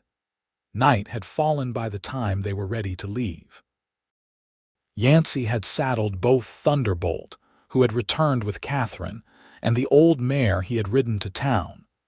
Their supplies were distributed between the two horses, with room for the riders. "The sheriff will probably have men watching the main trails," Yancy said as they prepared to depart. "We'll take the old mining path through the foothills. It's rougher terrain, but less likely to be patrolled." Katherine nodded, pulling on Martha's spare riding jacket. The night was clear but cold, stars glittering overhead like diamonds scattered across black velvet. Despite the danger and uncertainty ahead, she felt a curious sense of peace. For the first time in her life, she was making her own choices, following a path that felt right rather than one that had been prescribed for her. Yancy took one last look at the cabin, the home he had built with his own hands, the first place that had truly been his. Then he turned away, helping Katherine mount Thunderbolt before swinging up onto the mare's back. "Ready?" he asked, his voice low in the darkness. Katherine looked at him, this man who had given her his coat, his horse, and now his future, all because she had needed help and he had been unable to turn away. In that moment, she knew with absolute certainty that whatever lay ahead, they would face it together. "Ready," she said, and they rode into the night, leaving behind the past and heading toward a future of their own making. The journey north was arduous but exhilarating. Yancy led them through winding mountain paths, across fast-flowing streams, and through dense forests, always careful to avoid main roads and settlements where news of the runaway bride and the reward for her capture might have spread. They traveled primarily at night for the first few days, resting during daylight hours in hidden, defensible locations Yancy scouted carefully. Despite the discomfort and the constant vigilance, Katherine found herself enjoying the journey. There was a freedom in movement, in the knowledge that each mile put more distance between them and the Blackburn's influence. During their rest periods, Yancy continued Katherine's education in wilderness survival. He taught her how to build a fire that produced minimal smoke, how to identify edible plants, and how to orient herself using the sun and stars. Katherine proved an eager student, determined to be a partner rather than a burden. "You're a natural at this," Yancy commented one evening as Katherine successfully started a fire with flint and steel on her first try. "Most city folks struggle with the basics for weeks." Katherine smiled, pleased by the compliment. "I have a good teacher, and plenty of motivation to learn." On the 5th day of their journey, they finally felt safe enough to travel during daylight hours. The landscape had changed, the rolling foothills giving way to more densely forested mountains. The air was cooler here, tinged with the scent of pine and damp earth. "We're near the border of Shasta County," Yancy told her as they rode side by side along a narrow trail. "Another week's journey should bring us to Henry Garrison's ranch." "Tell me about your friend," Katherine said, curious about the man who might offer them sanctuary. Yancy's expression softened with memory. "Henry and I worked together on cattle drives out of Texas when we were both younger. He saved my life once when a river crossing went bad, dragged me out of the water when my horse got swept away." He adjusted his hat against the sun filtering through the trees. "About 5 years ago, he inherited land from an uncle up near the Oregon border, built it into one of the most successful cattle operations in Northern California. And you think he'll help us?" "Without question," Yancy said with confidence. "Henry's not the kind of man who forgets a friend. He's been trying to convince me to come work for him for years. Says he needs someone who knows horses to manage his breeding program." "It sounds perfect," Katherine said, trying to picture the ranch and their life there. Yancy glanced at her. "It won't be easy. Ranch life is demanding, especially for women. Long hours, hard work, isolation." "I'm not afraid of hard work," Katherine assured him. "And after nearly marrying Harold Blackburn, a little isolation sounds appealing." Yancy chuckled. "Fair enough." That evening, they made camp near a small lake nestled in a valley between two mountains. The setting was breathtakingly beautiful, the still water reflecting the sunset in ribbons of gold, pink, and purple. After setting up camp and ensuring the horses were properly tethered, Yancy announced he would try to catch fish for their dinner. Katherine sat on a fallen log at the edge of the lake, watching as Yancy waded in with a makeshift spear he had fashioned from a straight branch. There was something mesmerizing about his focused concentration, the patient stillness followed by swift, precise movement as he spotted a fish. After successfully catching 3 good-sized trout, Yancy returned to shore, his pant legs wet to the knees. "Dinner," he said simply, displaying his catch with quiet pride. Together they cleaned the fish and set them to cook over the fire. The domestic routine they had established felt comfortable, natural, as if they had been traveling companions for years rather than days. As they ate the perfectly cooked fish, Katherine found herself studying Yancy's profile in the firelight. The strong line of his jaw, the slight crinkles at the corners of his eyes when he smiled, the quiet confidence in his movements. Everything about him spoke of strength and reliability, yet there was a gentleness to him as well as a thoughtfulness that set him apart from the rough cowboys she had occasionally encountered in Sonora. "You're staring," Yancy said without looking at her, a hint of amusement in his voice. Katherine felt her cheeks warm. "I was just thinking about how different this is from what my life would have been with Harold." Yancy turned to face her then, his blue eyes reflecting the dancing flames. "Better or worse?" "Better," Katherine said without hesitation. "With Harold, I would have had material comfort, but at the cost of my freedom, my voice, myself." She gestured to their simple camp. "This may lack luxury, but I've never felt more alive or more true to myself." Yancy's expression softened. "You're a remarkable woman, Katherine Wilson. Most ladies of your background would be complaining about the lack of proper beds and indoor plumbing by now." "Perhaps I was never meant for that life," Katherine suggested. "Perhaps I was always meant for—" She hesitated, then finished softly, "for this, for adventure, for making my own way." "For running away with a cowboy," Yancy added, a smile playing at the corners of his mouth. Katherine laughed. "That wasn't in my finishing school curriculum, I'll admit, but yes, perhaps for that too." Their eyes held across the fire, and Katherine felt that now familiar flutter in her chest. The connection between them had grown stronger with each passing day, nurtured by shared challenges and quiet moments of understanding. It wasn't the superficial attraction she had sometimes felt for handsome young men at Sonora's social gatherings, nor was it the dutiful affection she had tried to manufacture for Harold. This was deeper, more fundamental a recognition of something essential in each other. Yancy broke the gaze first, clearing his throat.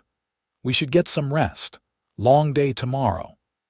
Katherine nodded, though a part of her wished the moment could have continued. They had not yet discussed what their relationship might be once they reached Henry Garrison's ranch.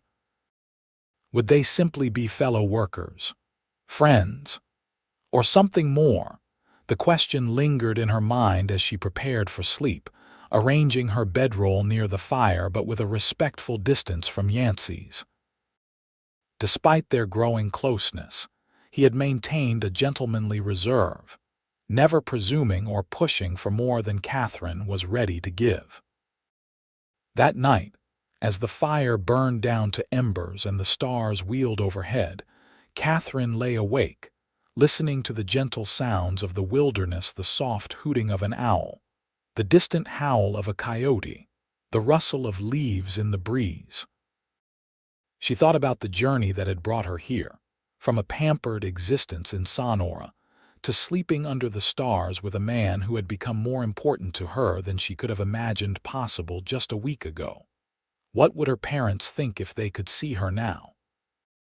Her mother would be horrified, certainly camping in the wilderness, wearing practical clothes, traveling unchaperoned with a man she barely knew. Her father might be less scandalized. He had been an adventurer in his younger days, before the responsibilities of family and business had settled on his shoulders. Perhaps he would understand something of the freedom Katherine had found. Across the fire, Yancy shifted in his sleep, murmuring something indistinct. Katherine smiled into the darkness, feeling a surge of affection for this quiet, steady man who had risked everything to help her. Whatever the future held at Henry Garrison's ranch, Katherine was certain of one thing. Her life had changed irrevocably the moment she had fled from the church in Sonora, and she couldn't bring herself to regret a single step of the journey that had followed. 3 more days of travel brought them to the outskirts of a small town nestled in a valley. Yancy suggested they stop to resupply, as their food stocks were running low. Katherine felt a flutter of anxiety at the prospect of entering a settlement, even one as remote as this. "What if someone recognizes me?" she asked as they approached the town's main street. "Unlikely," Yancy assured her. "We're far from Sonora now, and news travels slowly in these parts, especially with winter coming on." He studied her for a moment. "Still, best to be cautious. Keep your hat pulled low and let me do the talking." The town, which Yancy identified as Mill Creek, consisted of one main street lined with the usual frontier establishments: a general store, a saloon, a blacksmith, and a small hotel. A few houses were scattered on the outskirts, with what appeared to be a schoolhouse at the far end of town. They tied their horses outside the general store, and Yancy helped Katherine dismount. Her muscles were sore from days in the saddle, but she had grown accustomed to the discomfort. She adjusted her hat, pulling the brim low as Yancy had suggested. Inside the store, an elderly man with spectacles perched on his nose greeted them with mild curiosity. "Don't get many strangers this time of year," he commented. "Roads get treacherous with the first snows." "Just passing through," Yancy said easily. "Heading up to Garrison's ranch. I'm the new horse manager." "Ah, Henry Garrison," the shopkeeper nodded. "Good man, does a lot of business here when he brings his hands to town." His gaze shifted to Katherine. "And the lady?" Yancy hesitated for only a moment. "My wife, Katherine." Katherine fought to keep her expression neutral, though her heart had jumped at Yancy's words. His wife. It was a practical lie. Of course, a married couple traveling together would attract far less attention than an unmarried man and woman. "Pleased to meet you, Mrs. Yates," the shopkeeper said with a polite nod. "Likewise," Katherine managed, pitching her voice slightly lower than normal. They purchased the supplies they needed: flour, coffee, bacon, beans, and ammunition for Yancy's rifle. The shopkeeper chatted amiably as he measured and wrapped each item, sharing local news and inquiring about conditions further south. Yancy handled the conversation with ease, revealing nothing of importance while maintaining a friendly demeanor. Katherine marveled at his skill in navigating the exchange, giving the appearance of openness while actually saying very little. As they were preparing to leave, the door opened, and a man in a sheriff's uniform entered. Katherine felt Yancy tense beside her, though his expression remained neutral. "Afternoon, Sheriff," the shopkeeper called. "George," the sheriff nodded. "Just stopped by to see if that order of winter boots came in yet." "Due on tomorrow's stage, Sheriff. I'll set aside your pair." The sheriff noticed Yancy and Katherine then. "Afternoon, folks. Don't believe I've seen you before." "Just passing through," Yancy repeated his earlier explanation. "On our way to Garrison's ranch up north," the sheriff nodded. "Long ride, weather's turning. Might want to consider staying in town tonight rather than camping. First snow could come anytime now." "Appreciate the advice," Yancy said. "We'll consider it." Outside, once they were safely away from the store, Katherine whispered, "Do you think he suspected anything?" "No," Yancy said, loading their supplies into the saddlebags. "Just being friendly." Small town sheriffs make it their business to know everyone passing through. He glanced at the sky where gray clouds were gathering. "But he's right about the weather. Snow's coming. We should consider staying the night." Katherine looked at the small hotel dubiously. "Is it safe?" "Safer than getting caught in a snowstorm," Yancy pointed out. "And we're far enough from Sonora now that I doubt news of the runaway bride has reached this far." He hesitated, then added, "Though we should maintain the pretense we established in the store." "That I'm your wife," Katherine clarified, watching his face carefully. Yancy nodded, a hint of color rising in his tanned cheeks. "For appearance's sake." "Of course," Katherine agreed, ignoring the small thrill that ran through her at the thought. "For appearances." The hotel was modest but clean, with a small dining room on the first floor and guest rooms above. The proprietress, a plump woman with graying hair and quick, intelligent eyes, greeted them warmly. "Mr. and Mrs. Yates need a room for the night," Yancy explained, using the false identity he had established at the store. "We're traveling to Garrison's ranch." "Certainly," the woman said, producing a large key. "Room 3, top of the stairs. Dinner's served at 6, breakfast at 7. Baths extra but worth it after a long journey." "Thank you," Katherine said, suddenly aware of how travel-worn she must appear and smell. A bath sounded heavenly. Their room was simply furnished with a double bed, a washstand, a small table with a mirror above it, and a chest of drawers. A window overlooked the main street, and heavy curtains promised privacy. Katherine stood awkwardly just inside the door, acutely aware that this was the first time she and Yancy had shared such close quarters. During their journey, there had always been the open sky above them, the natural separation of their individual bedrolls. "I'll sleep on the floor," Yancy said immediately, sensing her discomfort. "You take the bed." "You don't have to do that," Katherine protested. "You've been sleeping on the ground for days. Your back must be killing you." "I'm used to it," Yancy assured her, setting down his saddlebags. "I've spent more nights under the stars than in proper beds." Katherine bit her lip, torn between propriety and practicality. "At least share the bed until nightfall," she suggested. "Rest properly before dinner, then you can move to the floor if you insist."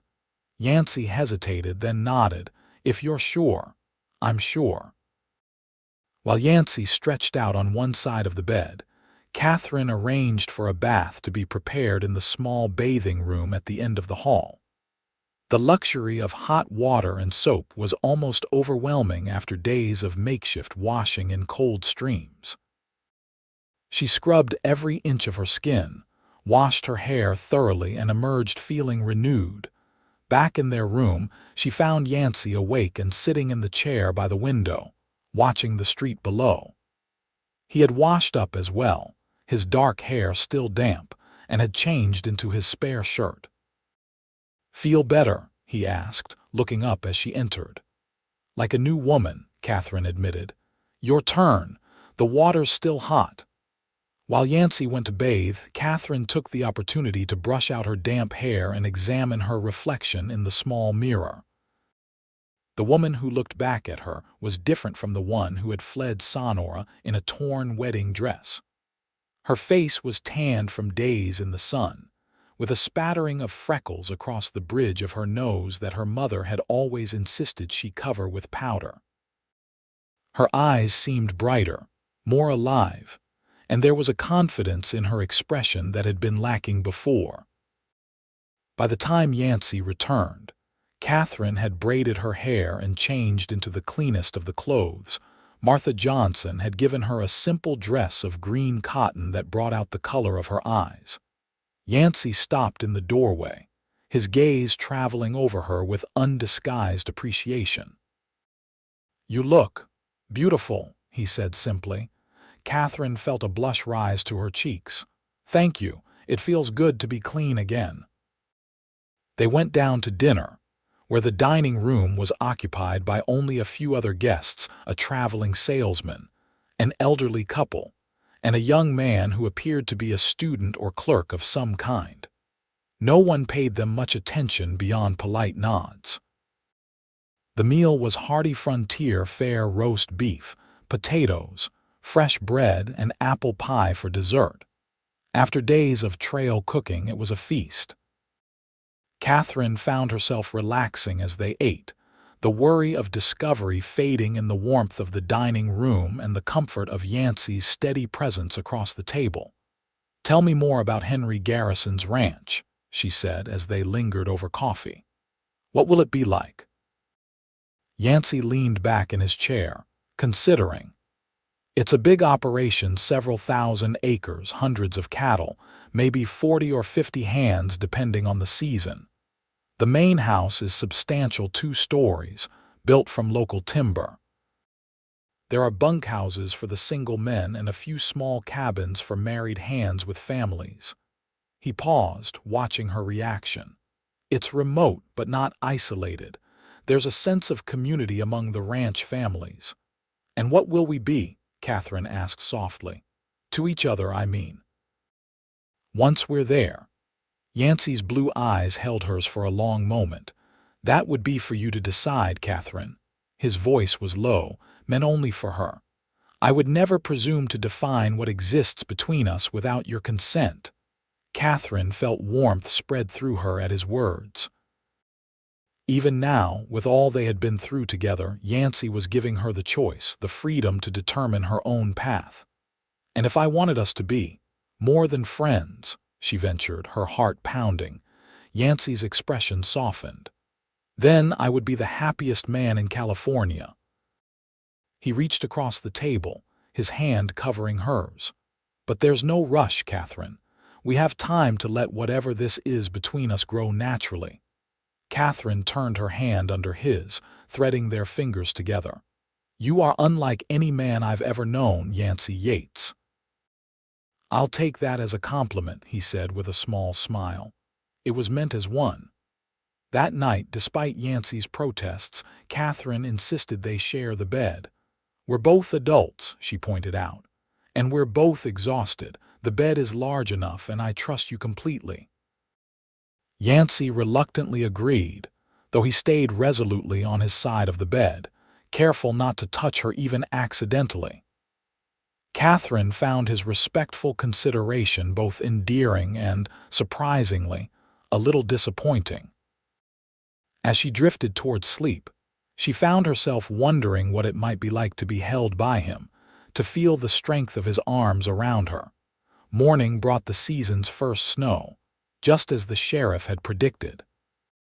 Soft white flakes swirled outside the window, accumulating slowly on the ground below. "We should wait it out," Yancy decided, watching the weather with a practiced eye. If it stops by midday, we can still make good progress. The trail to Henry's ranch is challenging enough without adding snow to the equation. They spent the morning in their room, Katherine working on the shawl she was creating from her wedding dress while Yancy cleaned and oiled his rifle. They talked easily, sharing stories from their pasts: Yancy's adventures on cattle drives across the West, Katherine's experiences at finishing school in San Francisco. By noon, the snow had stopped, though a light dusting covered the ground. They decided to press on, knowing they were now just 3 days' ride from their destination if the weather held. The landscape after the snowfall was magical, a pristine white blanket draped over the hills, sparkling in the afternoon sun. Their horses' hooves crunched in the shallow snow as they made their way out of Mill Creek and back onto the trail heading north. "It's beautiful," Katherine breathed, taking in the transformed world around them. "Like riding through a Christmas card," Yancy agreed. "Though less picturesque if the snow gets deeper." They made good time that afternoon, the horses seeming energized by the cooler air.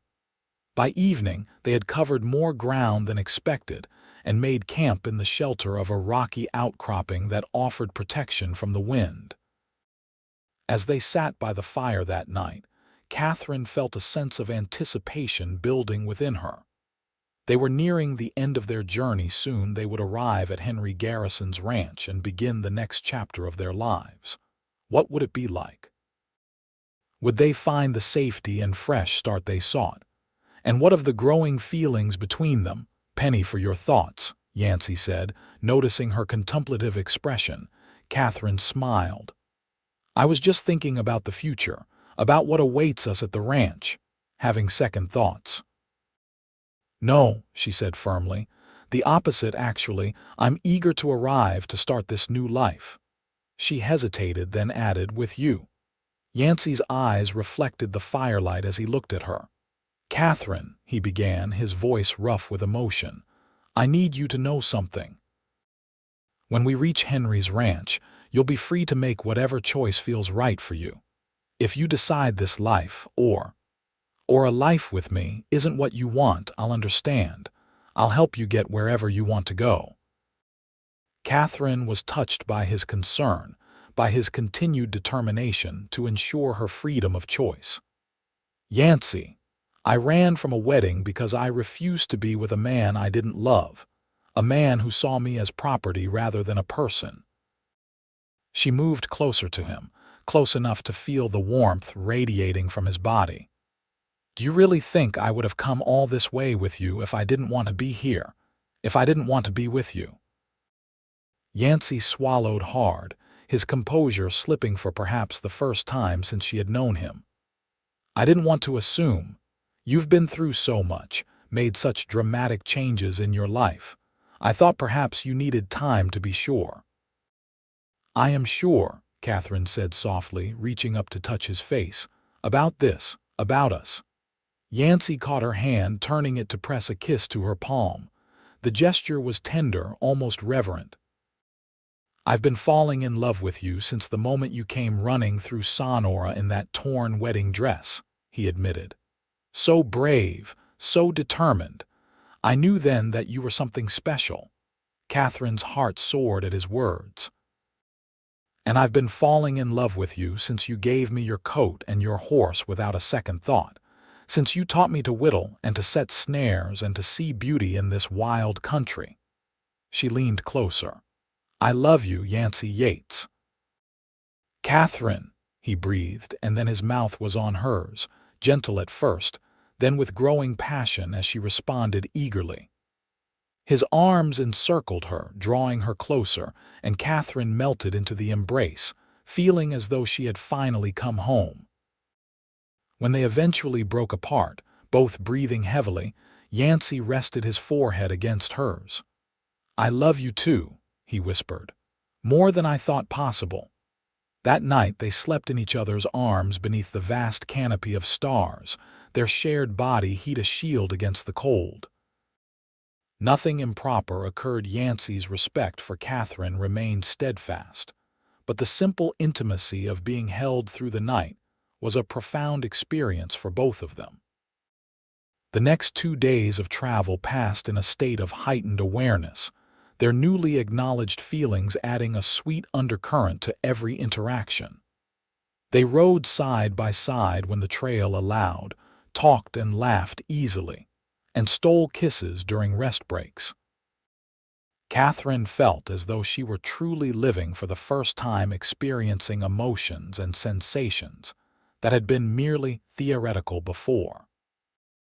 On the afternoon of the 3rd day after leaving Mill Creek, they crested a ridge and saw before them a broad valley, at the center of which stood a collection of buildings that could only be Henry Garrison's ranch. Smoke rose from several chimneys, and even from this distance, they could make out the movement of horses in corrals and cattle in nearby pastures. "There it is," Yancy said, reining in Thunderbolt. "Journey's End." Katherine took in the sight, a mixture of excitement and nervousness fluttering in her stomach. "It's larger than I imagined." "Henry's done well for himself," Yancy agreed.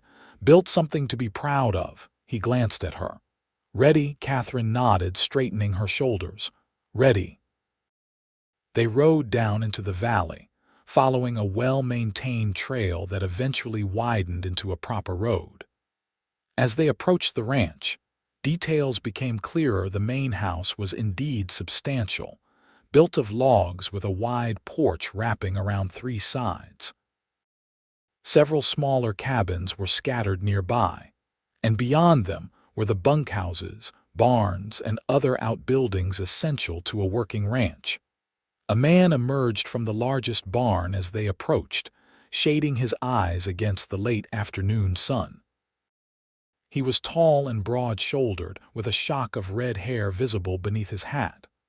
"Well, I'll be damned," the man called out as they drew closer. "Yancy Yates, as I live and breathe. Finally decided to take me up on my offer, did you?" Yancy dismounted, a wide grin spreading across his face. "Henry Garrison. Still ugly as sin, I see." The 2 men embraced roughly, slapping each other on the back with the easy affection of old friends. Then Henry's gaze shifted to Katherine, who remained mounted on Thunderbolt. "And who's this lovely lady?" he asked, his eyebrows rising in question. Yancy turned, extending a hand to help Katherine dismount. "Henry, I'd like you to meet Katherine Wilson. Katherine, this is Henry Garrison, the best cattleman in Northern California and the worst poker player west of the Mississippi." "Slander and lies," Henry protested good-naturedly, tipping his hat to Katherine. "A pleasure to meet you, Miss Wilson." "The pleasure is mine, Mr. Garrison," Katherine replied, immediately liking Yancy's friend with his open face and twinkling eyes. "Thank you for having us." Always room for Yancy and his. Henry paused, glancing between them with a perceptive look. "His lady friend." "We have quite a story to tell you," Yancy said, his expression growing more serious. "And we're in need of a fresh start, both of us." Henry studied them for a moment, taking in their travel-worn appearance and the clear bond between them. "Well, any story that brings Yancy Yates to my doorstep with a beautiful woman in tow is one I've got to hear. Come on inside. My wife will have dinner ready soon, and you both look like you could use a hot meal and a comfortable chair." The inside of the Garrison home was surprisingly elegant for a frontier ranch house. The main room featured a massive stone fireplace, comfortable furniture, and shelves lined with books. Hunting trophies and Western artwork adorned the walls, and brightly colored rugs covered the plank floors. Henry's wife, Clara, was a petite, dark-haired woman with a warm smile and quick, efficient movements. She welcomed them without question, immediately setting about preparing rooms and adding places at the dinner table. "You'll stay in the guest room tonight," she informed them, "and tomorrow we can figure out more permanent arrangements." Over a hearty dinner of roast venison, potatoes, and fresh bread, Yancy and Katherine took turns telling their story: Katherine's flight from her wedding, Yancy's impulsive assistance, the growing threat from the Blackburns, and their journey north. They omitted certain details, such as the nights spent in each other's arms, but the affection between them was evident nonetheless. Henry listened intently, his expression darkening when they described the bounty hunter and the false accusations of theft. "The Blackburns sound like real pieces of work," he commented when they finished. "But you're safe here. My ranch is my kingdom, and I don't take kindly to outsiders coming onto my land with ill intent." "We don't want to bring trouble to your door," Yancy said. "If there's any risk," Henry waved dismissively, "the risk is minimal. We're far from Sonora, and I have good relationships with the local law. Besides, I've been after you to come manage my horse breeding program for years. This just gives me the excuse I need to finally get you to settle down." He grinned. "Though it seems Miss Wilson has already accomplished what I couldn't." Katherine blushed, but Yancy just smiled, reaching for her hand under the table. "She's persuasive," he agreed. That night, despite being offered separate rooms, Katherine and Yancy chose to stay together in the guest room. As they prepared for bed, Katherine felt a sense of peace she hadn't experienced since, before her parents had announced her engagement to Harold. "We made it," she said softly as Yancy joined her by the window where she had been looking out at the stars. "We're safe." "We are," he agreed, slipping an arm around her waist. "And tomorrow we start building our life here." Katherine turned in his embrace, looking up at him with love and certainty. "Our life together." Yancy nodded, his blue eyes serious. "Katherine, I know this has all happened so quickly, but I want to do this right." He took a deep breath. "When the time is right, when you're ready, I want to marry you. Not because it's expected or arranged, but because I love you and want to spend my life with you." Katherine felt tears of happiness spring to her eyes. "Yes," she whispered. "I want that too. A real marriage, based on love and choice and mutual respect." Yancy kissed her then, a kiss that sealed their promise to each other and heralded the beginning of their future together. In the weeks that followed, Katherine and Yancy settled into life at the Garrison Ranch. True to his word, Henry installed Yancy as manager of the horse breeding program, a position that came with a small cabin of their own at the edge of the property. The cabin was rustic but sound, with 2 rooms, a stone fireplace, and windows that looked out over the rolling hills. Katherine quickly found her own place in the ranch community. She helped Clara Garrison organize the household, taught reading and basic arithmetic to the ranch hands' children, and learned the practical skills of frontier living from the other women. Word came, via Henry's business contacts, that the Blackburns were still searching for Katherine, but their efforts had become less intense as time passed, and more pressing financial matters demanded their attention. A drought had affected mining operations in Sonora, and Harold's father was facing challenges from newer, more aggressive banks opening in the region. Katherine wrote a letter to her parents, sending it through a circuitous route to avoid revealing her location. In it, she explained her reasons for fleeing, assured them of her safety and happiness, and expressed hope that someday they might understand her choice. Whether they would respond remained to be seen. As winter settled fully over the Northern California landscape, transforming the ranch into a wonderland of snow and ice, Katherine and Yancy's love continued to grow. They worked side by side during the days, shared quiet evenings by their fireplace, and planned for a spring wedding when the weather warmed and wildflowers bloomed in the meadows on Christmas Eve.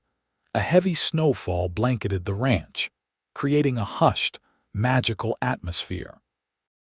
The Garrisons hosted a celebration for all the ranch families, with music, food, and gifts exchanged by firelight.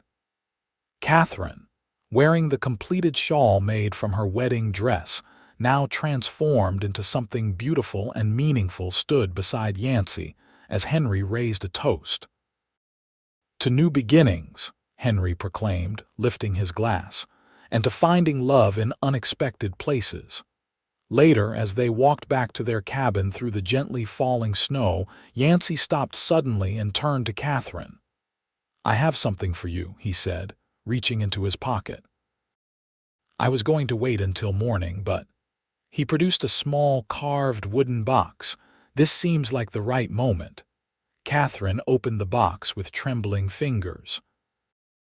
Inside, nestled on a scrap of velvet, was a ring, a simple gold band with a small but perfect diamond that caught the moonlight and sparkled like the snow around them. "It's not fancy," Yancy said, suddenly uncertain. "I know you're used to finer things. It's perfect," Katherine interrupted, tears of joy freezing on her cheeks in the cold air. "Absolutely perfect." Yancy took the ring and slipped it onto her finger. "I love you, Katherine Wilson, more than I have words to say."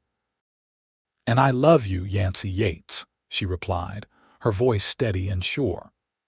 "More than I ever thought possible." As they sealed their formal engagement with a kiss, snowflakes swirling around them like nature's own celebration, Katherine marveled at the journey that had brought her here. From a runaway bride in a torn wedding dress to a woman who had found her strength, her purpose, and her true love, it was a path she could never have imagined, but one she would always be grateful she had taken. The wedding took place in May, when the meadows surrounding the ranch were carpeted with wildflowers, and the air was sweet with the scent of new growth. The ceremony was held outdoors, beneath an arch of twisted willow branches that Yancy had constructed himself. Katherine wore a simple dress of ivory linen that she and Clara had sewn together, adorned with lace from her transformed wedding dress. Around her shoulders was the shawl she had created from the same material, a symbol of how she had taken something meant for one purpose and reshaped it into something more meaningful, just as she had done with her life. Yancy, dressed in a new shirt and vest with his boots polished to a shine, waited for her beneath the arch. His face, when he saw her approaching on Henry's arm, was a study in love and wonder. The entire ranch community attended, along with friends from neighboring properties and the nearest town. Katherine had no family present. Her parents had never responded to her letter, but she found she didn't mind. These people, who had welcomed her and accepted her without judgment, had become her family now.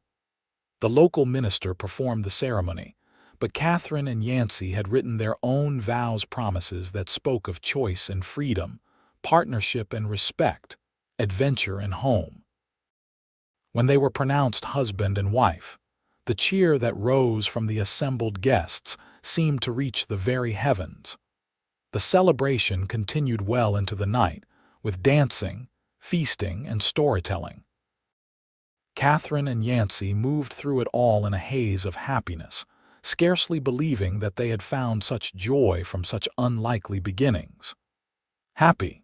Yancy asked as they swayed together to the music of a fiddle, the stars emerging overhead as dusk deepened into night. "Completely," Katherine assured him, her head resting against his chest. "And you?"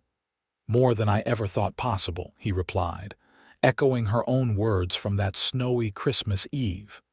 "You know, when you came running through Sonora in that torn wedding dress, I never imagined we'd end up here." Katherine smiled, remembering. "When you gave me your coat and your horse, I thought you were the most gallant man I'd ever met. I still do. And I thought you were the bravest woman I'd ever seen," Yancy said, his arms tightening around her. "I still do." Later, as they walked hand in hand to their cabin, now adorned with fresh paint and curtains at the windows, Katherine paused to look back at the celebration still in progress. Lanterns glowed warmly in the gathering darkness, illuminating the faces of friends who had become family. "This is what happiness looks like," she said softly. "Real happiness, not the kind that's bought or arranged or imposed." Yancy followed her gaze, understanding in his eyes. "It's what freedom looks like too," he added. "The freedom to choose your own path, your own life." He turned to her, his expression serious. "I will never take that freedom from you, Katherine. Even as my wife, you will always be your own woman." Katherine reached up to touch his face, her heart full to bursting with love for this extraordinary man. "And you will always be your own man, Yancy Yates. But we're also something more now. We're partners, equals on the same journey." "I like the sound of that," Yancy said, smiling down at her. "Partners." And as they continued to their home, to the beginning of their life together as husband and wife, Katherine knew with absolute certainty that running from her wedding that day in Sonora had been the best decision of her life. It had led her not just away from a future she didn't want, but toward one she had never dared to dream possible, a future built on love, respect, and the freedom to be truly herself. 5 years later, Katherine sat on the porch of their expanded cabin, watching as Yancy taught their 4-year-old son, Thomas, to ride his first pony. Their 2-year-old daughter, Elizabeth, played with wooden blocks at Katherine's feet, occasionally looking up to clap as her brother successfully circled the small corral. The years had brought changes to their lives. Yancy's horse breeding program had become so successful that Henry had made him a partner in that aspect of the ranch. Katherine had established a proper school for the ranch children, teaching not just reading and arithmetic, but also literature, history, and science. They had heard, through infrequent correspondence with a few of Katherine's old friends, that Harold Blackburn had eventually married the daughter of another banker, a match that had strengthened his family's position in Sonora. The bounty for Katherine had been quietly withdrawn after the first year, and the scandal of her flight had faded into local legend. Katherine's parents had finally responded to her letters 2 years after her departure. The relationship remained strained, conducted entirely through carefully worded correspondence, but there was a tentative reconciliation underway. They had sent gifts for both grandchildren, though they had not yet visited. "Mama, look," Thomas called excitedly as he guided his pony through a figure-8 pattern under Yancy's watchful eye. "I'm riding like Papa." "I see you, darling," Katherine called back, her heart swelling with pride and love. "You're doing wonderfully." Elizabeth abandoned her blocks and toddled to the edge of the porch, her dark curls so like Yancy's bouncing with each step. "Tom ride," she announced, pointing at her brother. Katherine scooped up her daughter, settling the child on her hip. "Yes, Thomas is riding, and someday you'll ride too." Yancy glanced over at them, his face breaking into a wide smile that still made Katherine's heart skip a beat after all these years. There were a few more lines around his eyes now, and a touch of silver at his temples, but he was as handsome as ever to her, perhaps more so, because those lines and silver threads represented years of shared happiness. As the afternoon sun began its descent toward the western mountains, Yancy lifted Thomas from the pony and set him on his shoulders. Together, they approached the porch, both wearing identical expressions of accomplishment. "We have a natural-born horseman here," Yancy announced, swinging Thomas down to the porch steps. "Just like his father," Katherine said with a smile. Yancy climbed the steps and leaned in to kiss her, a gesture as natural as breathing after years of marriage. "And stubborn like his mother," he added in a whisper that only she could hear. Katherine laughed, shifting Elizabeth to her other hip. "I prefer the term determined," she countered. Determined then, Yancy conceded with a grin. He took Elizabeth from her arms, spinning the giggling child in a circle before setting her down beside her brother. "Who's hungry? I believe Mama made apple pie today." The children cheered and raced inside, their small boots thundering across the wooden floor. "They have so much energy," Katherine sighed, leaning against the porch railing. "Sometimes I can hardly keep up." Yancy moved behind her, wrapping his arms around her waist and resting his chin on her shoulder. "You do a magnificent job, Mrs. Yates." "With the children, with the school, with everything." Katherine turned in his arms, linking her hands behind his neck. "We do a magnificent job, Mr. Yates. Together." They stood there for a moment, savoring the quiet connection before the happy chaos of family dinner would begin. The setting sun bathed the landscape in golden light, illuminating the life they had built together, the expanded cabin, the corral Yancy had constructed for the children's ponies, the garden Katherine had cultivated, the trees they had planted that were now beginning to provide shade. "Do you ever regret it?" Yancy asked suddenly. "Running away that day, choosing this life over the one you were raised for?" Katherine looked up at him, surprised by the question after all this time. "Never," she said firmly. "Not for a single moment." "How could I regret the choice that brought me everything I never knew I wanted?" Yancy's expression softened. "Even on the hard days, the blizzard last winter, the time Thomas had the fever, the drought 2 summers ago, especially on those days," Katherine insisted. "Because those were the days when I learned what real partnership means, facing challenges together, supporting each other through difficulties." She reached up to touch his face, a gesture that had become a habit over the years. "The life I was raised for would have been easier in many ways, but it would have been empty of everything that truly matters." Yancy turned his face to press a kiss to her palm, echoing the gesture from their first night together all those years ago. "I thank God every day for whatever courage or madness led you to run through Sonora in that wedding dress." Katherine smiled, remembering. "And I thank God for the gallant cowboy who gave me his coat and his horse and eventually his heart." From inside the cabin came the sound of a crash, followed by Elizabeth's wail and Thomas's hasty protestations of innocence. Yancy laughed, stepping back. "Duty calls, Mrs. Yates." "Indeed it does, Mr. Yates," Katherine agreed with a rueful smile. As they went inside to referee whatever minor disaster had occurred, Katherine reflected on the journey that had brought them here. From a desperate flight from an unwanted wedding to this rich, full life of love and purpose, it was a path she could never have foreseen, but one she was profoundly grateful to have traveled. The torn wedding dress, transformed into a shawl that now hung carefully preserved in their bedroom, had become a symbol of her own transformation from a young woman defined by others' expectations to a woman who had claimed the right to define herself. And in doing so, she had found not just freedom, but a love deeper and truer than anything she had been taught to expect. It wasn't always easy, this life they had chosen.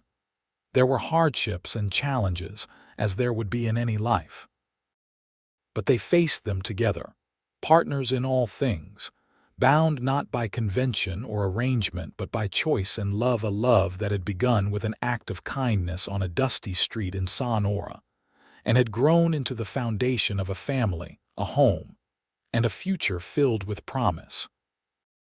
And that, Katherine knew with absolute certainty, was worth more than all the security and luxury she had left behind.